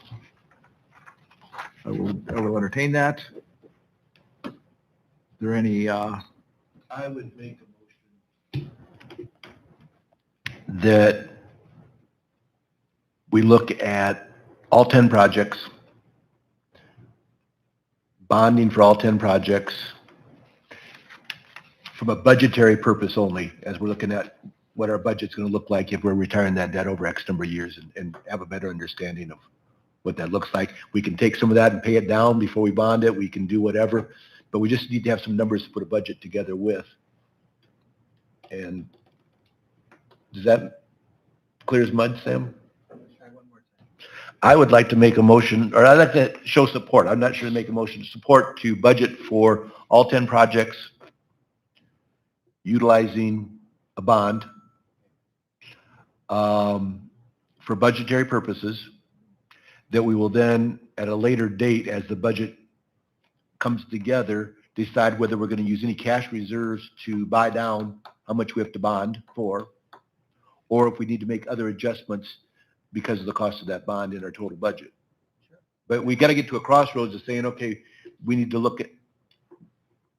We can add it in, discuss it in May. Not a problem. Pete, you're looking at me like I did something Subject to that makes multiple sense, so help me. hearing anyway. What do you mean added in?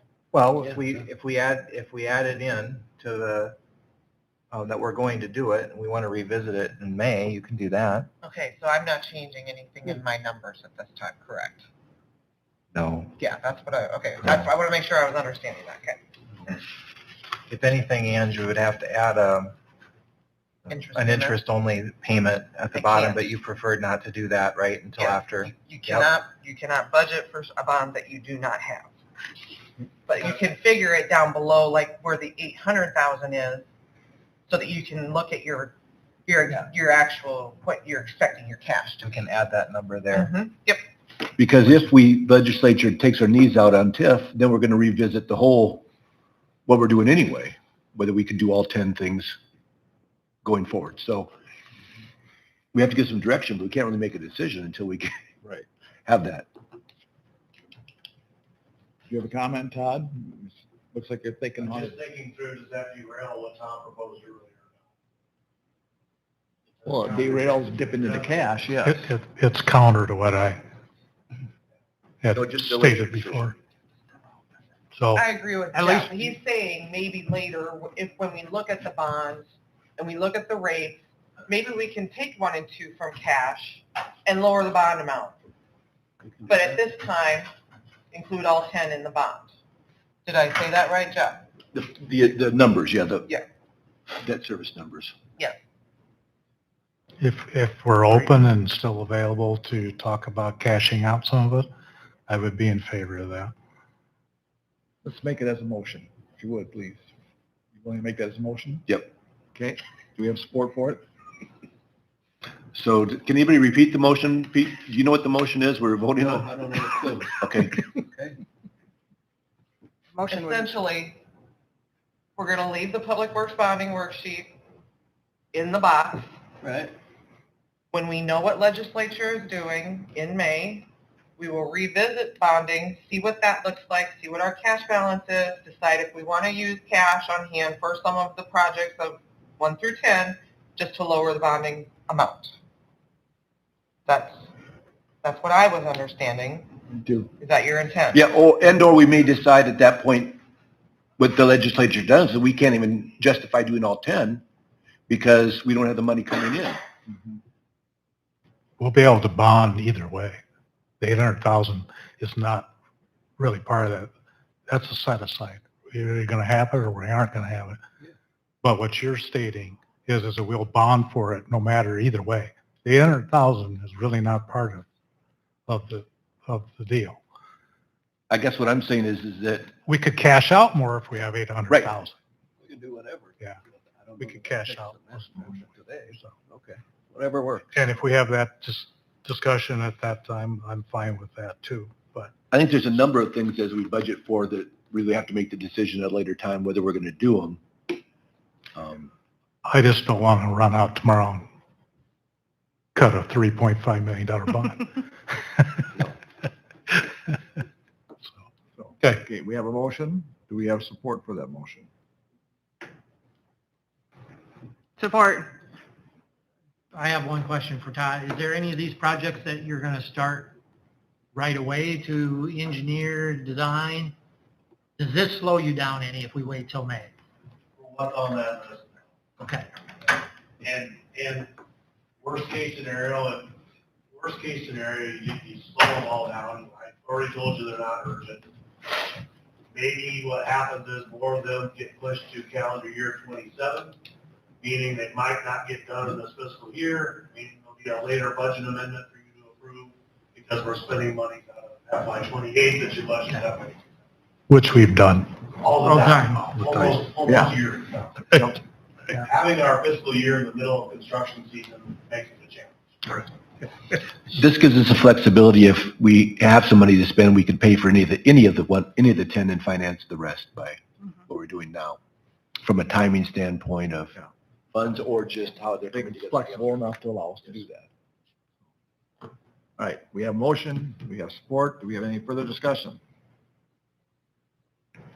Roll call, please. Kent, Aye. Eggers, Aye. Ostra, Aye. Wagner, Aye. Hamel, Aye. Okay, So what is the clarification on the considerations? Are they staying on this? The considerations? The 3 on the bottom? Yeah. I think so. And we'll worry about bonding them later on? If we Depending need upon. to, yeah. Right? I think what we heard though is the recommendation that we add ambulance to a consideration of what, as we're looking at projects, isn't it or not? The reason that the question is valid is because what Angie said earlier is that 1.347 that's up above that Mhm. does not have this stuff taken out of it yet. Correct.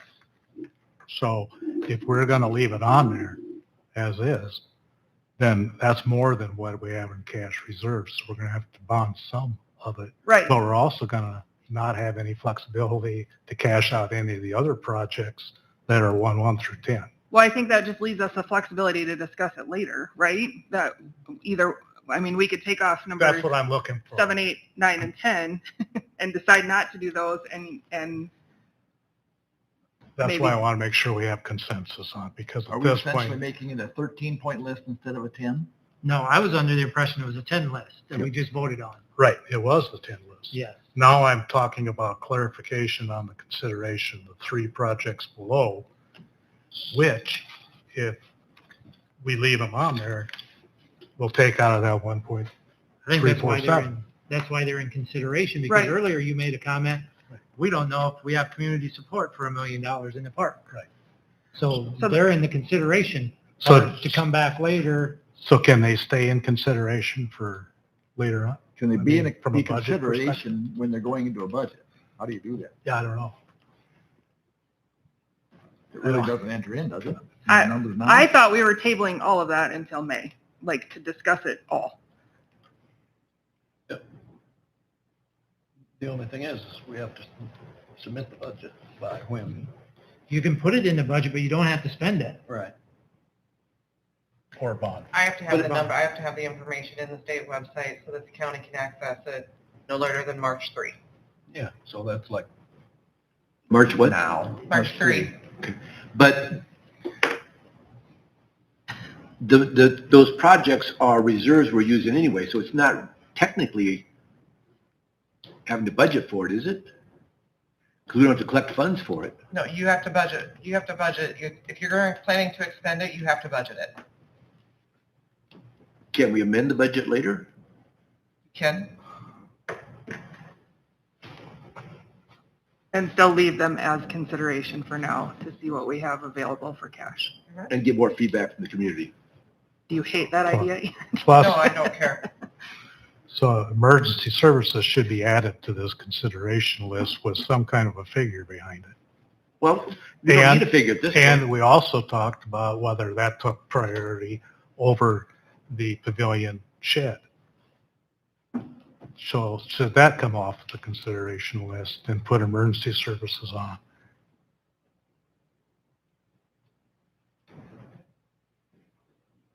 I don't mean to draw this out any further, but I'm trying to make sure that we're all on the same page on this. I think we just add it and have 4 on there as for consideration. We don't know if we can get any grants on anything. We don't know whether we can get any donations. No. For which one are we talking about? Okay, sorry. Okay. For how much money then? We had the 4th one, for how much? 800,000? What? I don't know. Well, I don't know, because it's hard, because we don't even know, depending what the project comes together with, whether we can use TIF funds for it, or whether we have to GO for it, or Or if we just have- need more details. Right. And I think that the community in the past has sometimes felt like we've raced into things to try to meet the budget instead of budgeting for things and then working out the details of what they might be. And that's in any community, Pete, not just I Sheldon. have a question. Okay. If we put this to bed the way it is, whether we put those in or not, and next June, whenever, decide to build a $47 million whatever, can we bond that and put it in and it goes in the budget whenever that happens?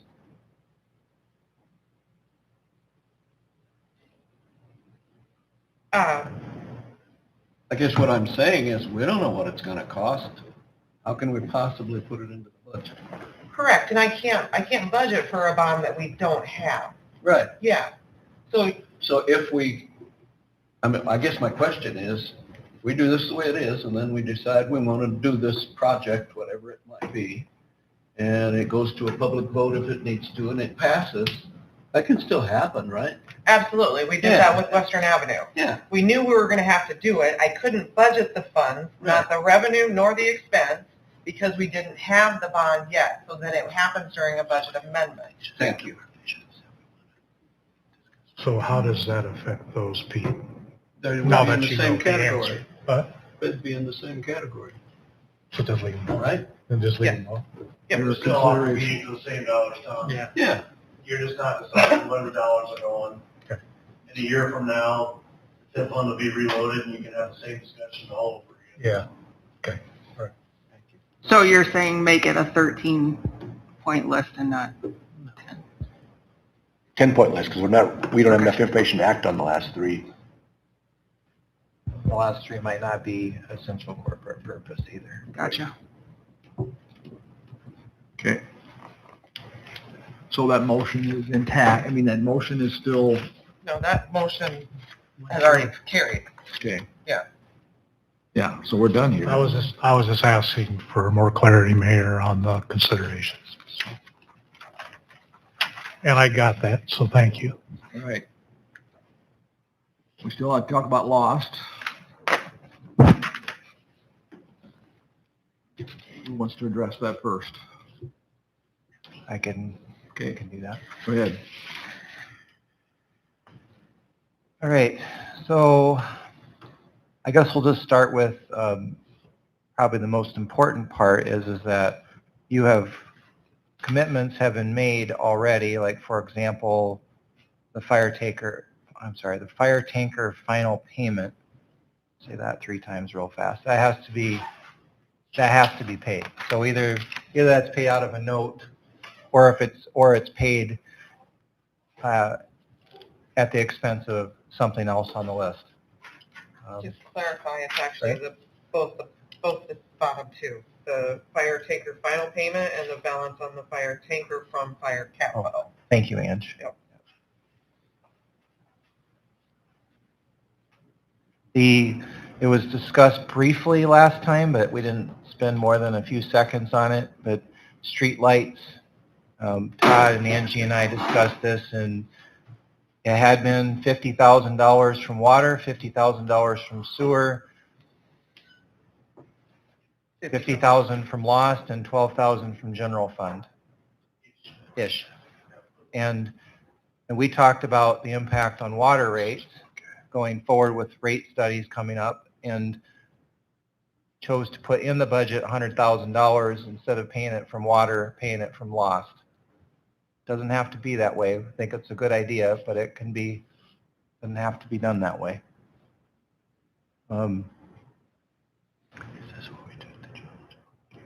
The $600,000, this is my memo here, the packet in front of you, $600,000 in general obligation bonding for emergency services would replace the 2019 note for a similar amount. I believe that one was $650 for a fire truck and 2 police cars.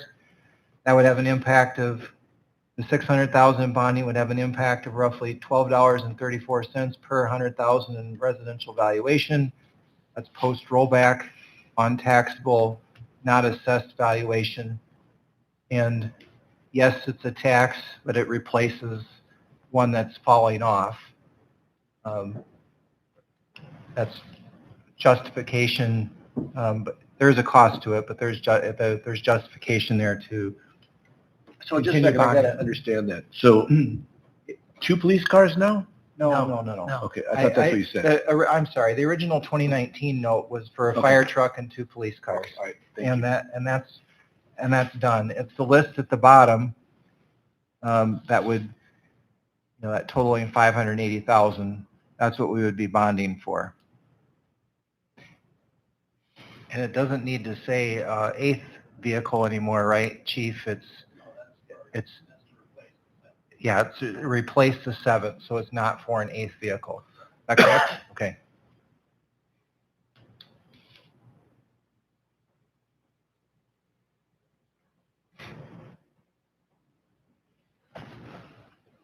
And the capital items were, remember what those were again, Chief? The police capital items? They should be in the memo, They're in the the original. Okay. Okay.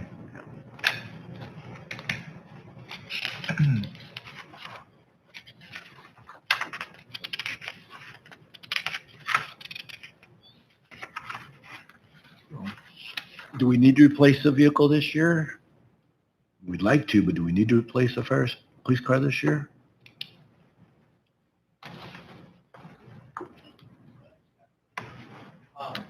You have a mic or come forward otherwise?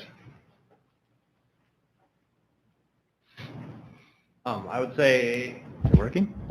I would say replacing the vehicle is always optional. The more miles that they get on them, that vehicle has significantly more time at the shop than our other ones do.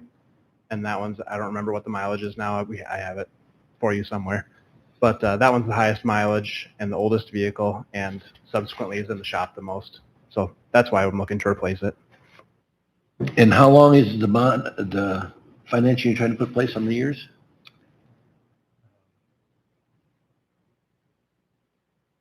I think it's 12 years? 6 or 7. No, it was 12 years for the other, but it was the The other one had last a was smaller. 7. Yeah, last one was 7. Yep.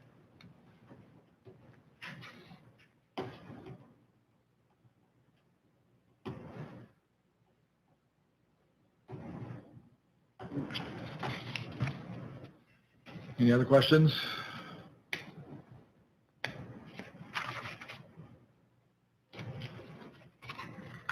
So are we voting to do these things? We voting to, we went into this with the hanger over our head of the state cutting our financing. And if they do we still, does that change our view on some of these expenditures as far as police car, additional police officer, Yeah, right. Right now, there isn't much discussion. There might be in the legislative session, but there isn't much discussion on loss. But yes, if we lost part of tax increment financing, that would potentially put more pressure on loss, because loss is a more versatile funding source in terms of the purpose. It's community betterment. Plus insurance costs. And on that note, I met with Larry Smith briefly today, and I'm going to be going through I've got a whole list of all of the properties and vehicles and premium for each one, and we're going to be going through that to see if we can cut some premium, and that would help lost, but that's a project.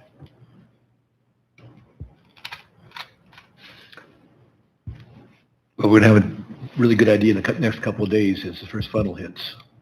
Yes, sir. So, and I appreciate everything the police department does, and you've been great, and I don't want to not fund you. We need to leave wiggle room on some of this stuff. And it seems like as soon as we budget, we start spending it, whether or not it's still a priority for us. And so, Tom, I'd like to do budgeting based upon, we have it available, we've not necessarily made the decision to expend every dollar we budgeted for on day one. I think that's what you were saying earlier. Yeah, mine was more borrowing oriented than spending. Well, this is borrowing too. Yeah, just on that 580,000. Just on the 580, the rest is within budget, so.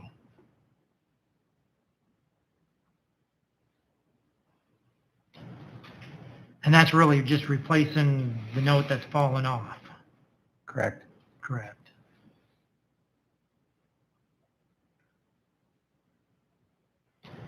If you don't fund those items, you're going to have to find the funding somewhere up in lost or somewhere else if we don't take out that note.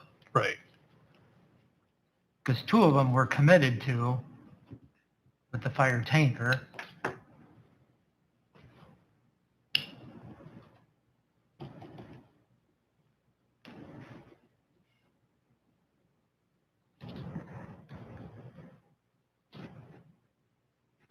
Yeah, here I see that bonding is almost necessary, so. I'm not questioning this bonding.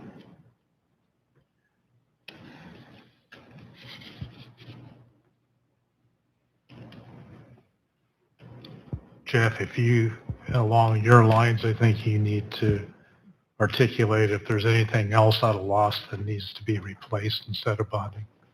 That would be the direction you would have to go to achieve the direction you're talking about, so.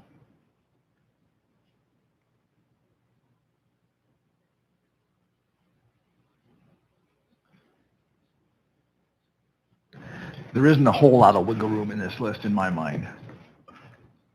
From my past experience on council, I would agree with that. It's But I'm trying to give Jeff the opportunity right. but to I mean, that's- understand what he would have to give up Right. to not bond. I mean, you could cherry pick in there, but it's all essential service. Right. I just asked the question. I don't have a. Yeah. Right. I'm That's asking why the questions I'm people are asking me, so I'm we not get against answers. bonding as it's being proposed on this, on Lost. I'm sorry, what was that? I'm not against bonding as being proposed for Lost. I hate to bring this up, but I see the recycle bin is back in there for $6,000. It's off to the side. It's not included in the, Gotcha, okay. sorry, yeah, No, that's fine. okay. Thanks, at least the one I printed it is. So I put it in. It is. Okay. It's highlighted. Okay. Okay, I just saw it all the way highlighted and I didn't know if it was, Where are we at on the recycling? We're not going to get into that discussion. No, It's not in the such a hour. good meeting. No way. I'm not going to do it. Let's move on. We have, this is not in there. you want a motion? I don't know how I didn't have it today. Do you want a motion for this? Either of you? I believe that we have basically what we need. Okay. If there's maybe just consensus.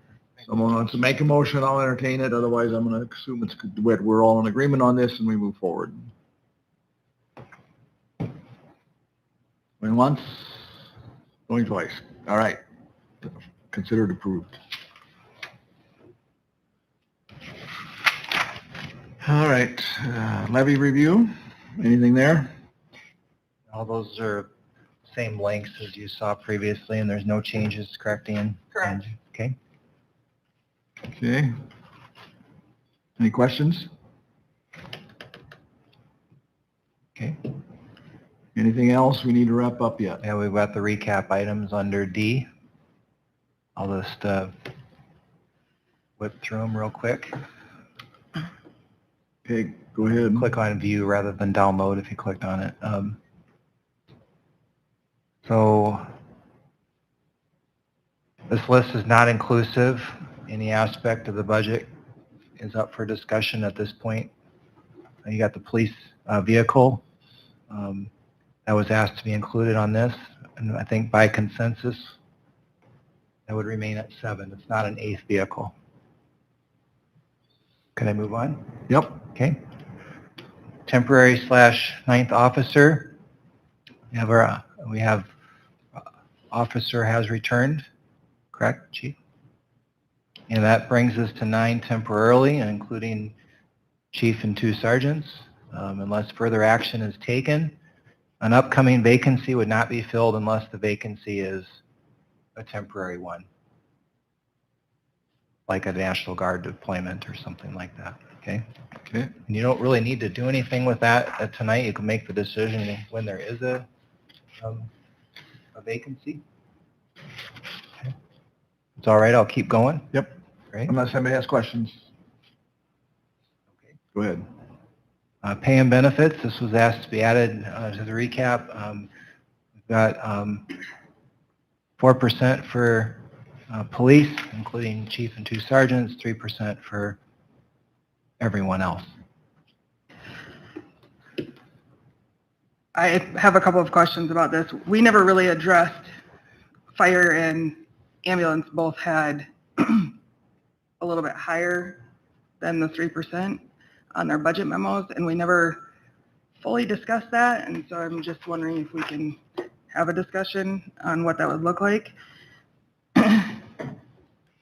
if we went with what they proposed in their budget versus just the 3% increase.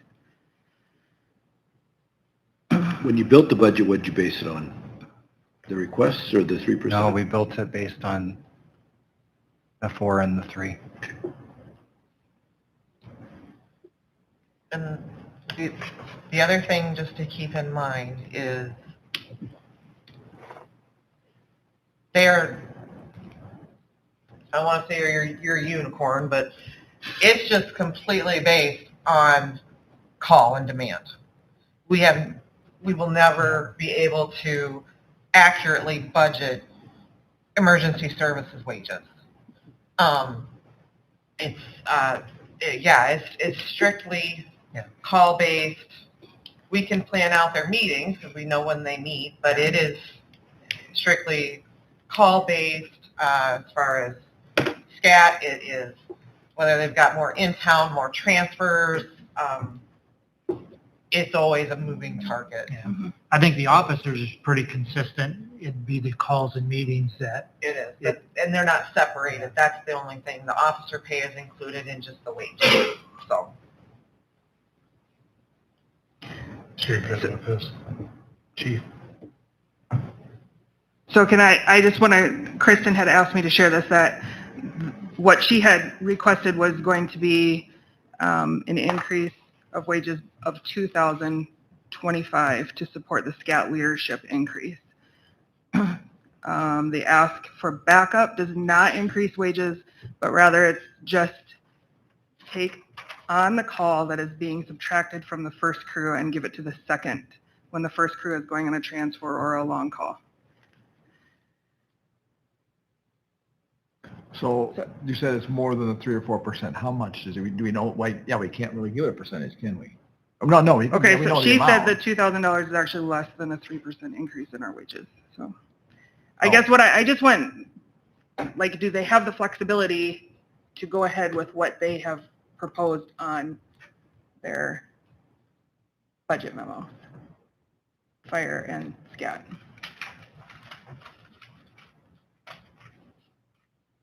I would say if it's, especially in the case with less than 3%. Well, yeah. I didn't personally run the numbers, so I can't. Okay. Okay. So yeah, it's just $2,025 for the officer pay for SCAT. Would be With the the- increase is what With they're their asking. increases, I just did a rough total. You had it 825, 600, 300, 300. Pretty close. Yeah. So if SCAT is not requesting an increase to their call-in meeting pay, what we have budgeted is way over budget. Because I proposed a 3% increase to their call-in meeting pay, as well as officer pay. Okay, Same as fire, same as EMA.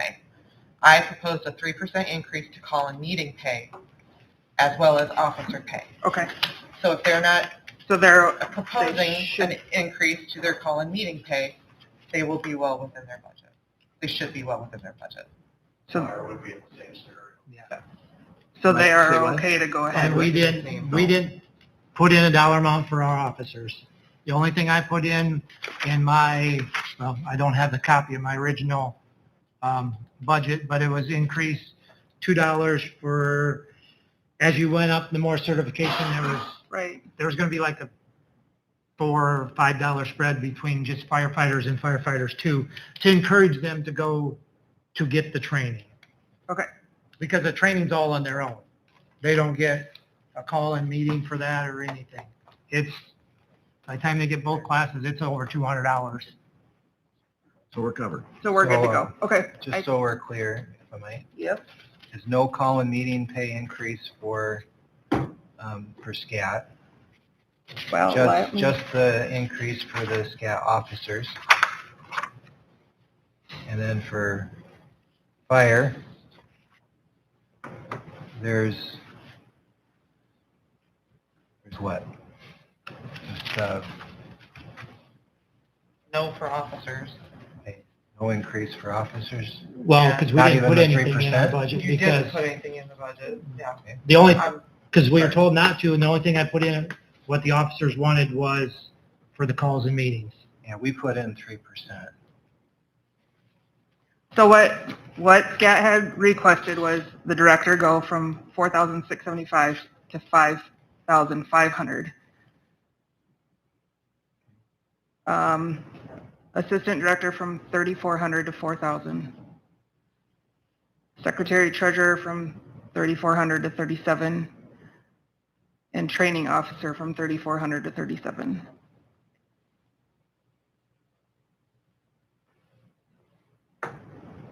And then to pay the backups, so that would be, it's really no additional, it would just switch to that person. I think this is really great, but it doesn't make any sense to me that the SCAT people are willing to take a pay cut. But thank them. Because if they're going to give up the primary is going to give up the backup pay, so they're actually going to get paid less per call. Well, they'll be paid for like going on the transfer or taking a long call, but they won't be paid for their amount of money that they would be paid for being on call. That will then switch over to the other person. I just get a kick out of it. We talk about this all the time, but we have never addressed the $1,100 that we're going to give to health savings account in a heartbeat. Nothing gets discussed about this, but when you talk about emergency services, we hash it all over.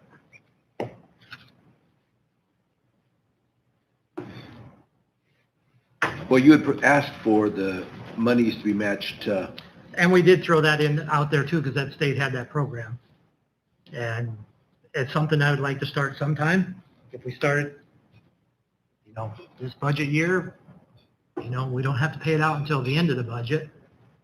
It's a talking point. Is that something we could add into our discussion on emergency services? Like, You'd as a have to whole? add a lot more money. If you gave 64, I'm talking all emergency services, fire, SCAT, EMA, is there 64 of us all together? You'd have about a $32,000 increase.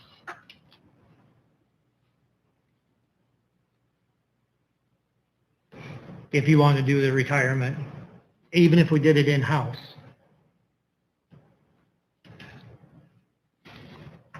Well, it feels to me like this is a vision thing that we need to come back and Yeah. visit before next That's year, what but we don't need to do today. Yeah. Right. That's what I'm saying. Is that Right. something that we can like add into the overall discussion of emergency services? I absolutely think so. Okay. Just a moment. Travis, you can stay as long as you want, but if you're ready to, We got an email. okay. Sure, that's it, yeah. Just wait it out. You want to go grab a burger or Hang something? What you call Jimmy John? All right. Okay, and then one other thing that I wanted to bring up along with pay and benefits was we touched on the library, the full-time librarian position, and I do just want the library to have the ability to go ahead with a full-time position and knowing that the benefits will be levied. It's my understanding that is included. It is Correct. included. Okay. Thank you. They really can't do anything until July anyway, can they? Correct. Correct. But just so that I just want to be able to give them that information. That You could advertise an interview. Yeah. Right.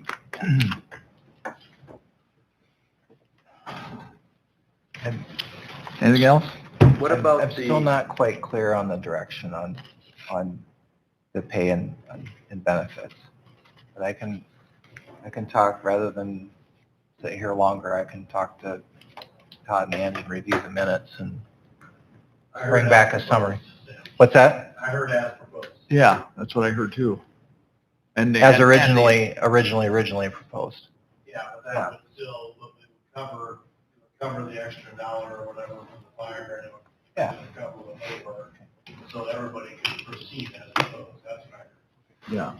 Well, there's a clamoring on the street that the city needs to review its pay and benefits program based on what other communities are doing. And so at some point, we're going to have to come back and visit the amount of benefits we're giving, and we're giving the 3% across the board pay. We're not doing, I don't hear anything ever about performance-based, what people are getting for pay increase. It's just everybody gets 3%. And so as we're looking at HR next year, in this next 12 months, we need to go to figure out some way to do performance-based, not just a standard 3% for showing up. There's been some discussions about performance-based, but at that time, we were still in a contract with the union. So that's And- changed now. So.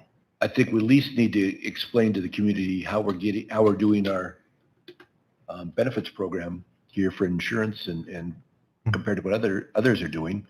Wouldn't argue that.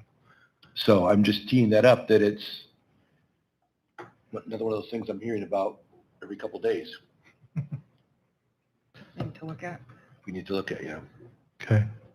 So the last item, and I'll save Sam having to read it, but is in regards to the proposed budget of $10,013,520 for a graduate intern. To expedite, my opinion on this is that if we leave it in the budget, that it can't be expended without a future motion through the council in order to exercise it. So whether it stays in the budget and never gets expended, or we get to the point where we can get a consensus on this and a formal motion is made and passed, I just want that understanding. So that covers my concern on that one. If everyone else has any concerns, please bring them forward, but I'm the one who asked to put this on. So I think that should be made in the form of a motion.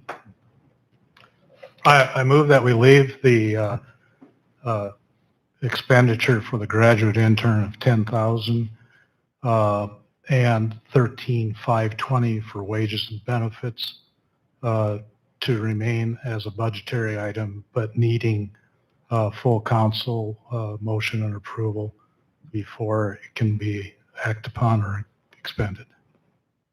We have a motion. Do we have support for that?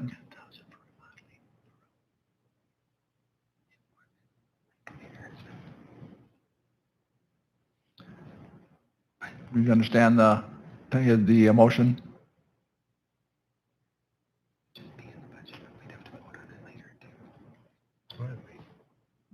Again, I'll ask, do we have support for that motion? Okay, this item, has it been there a long time, or? This is new. What do you mean? Well, It's been on the It's budget. new to this year. I mentioned it in my memo, okay. that the 10,000 for the back office remodel, that we're expending out of the equipment reserve along with this Jet City Hall equipment, or capital items. Support. Further discussion? Roll call, please. Wagner, Yes. Ostra, Aye. Hamel, Aye. Eggers, Aye. Hint. Aye. Thank you. And that should be the end of the items, correct? So yes, it is. Moving on to reports. Anything further from you, Sam? No, sir. Todd? No, thank you. Eric? Ange? No, thank you. Council to my left. I have one. We talk about the corridor. It's brought up several times tonight. I think after seeing this big billboard go up, I believe they built it within the code, but I believe we should address the sign issue between the city and the SCDC as part of the corridor project. So I would like to have a moratorium put on any new signs along the two corridors, Highway 18 and 2nd Avenue, as part of our corridor visioning plan. That'll be a discussion for another day. Okay. Which billboard are you talking about, by the way? The doghouse. The doghouse. The one that's very visible now. That's a hot topic. Yes. They think he's doing a wonderful job, and it's not the property owner. But he's doing a wonderful job cleaning that area up. Looks nice, but I've heard a lot of comments about the sign. He does So- love the sign either. I know.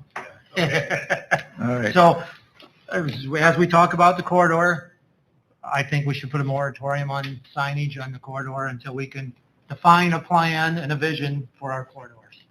Duly noted. Anyone else to my left? No. To my right? I'd like to see a recycling thing at the next meeting. Very good. Yeah. Duly noted. heard have that from nothing. Mark. I heard that from Mark too today. So, take a motion to adjourn. Yes. Okay. I make a motion to adjourn. Support? Roll call, please. Campbell. Eggers. Aye. Hen. Aye. Ostra. Aye. Wagner. Travis, don't forget to take these.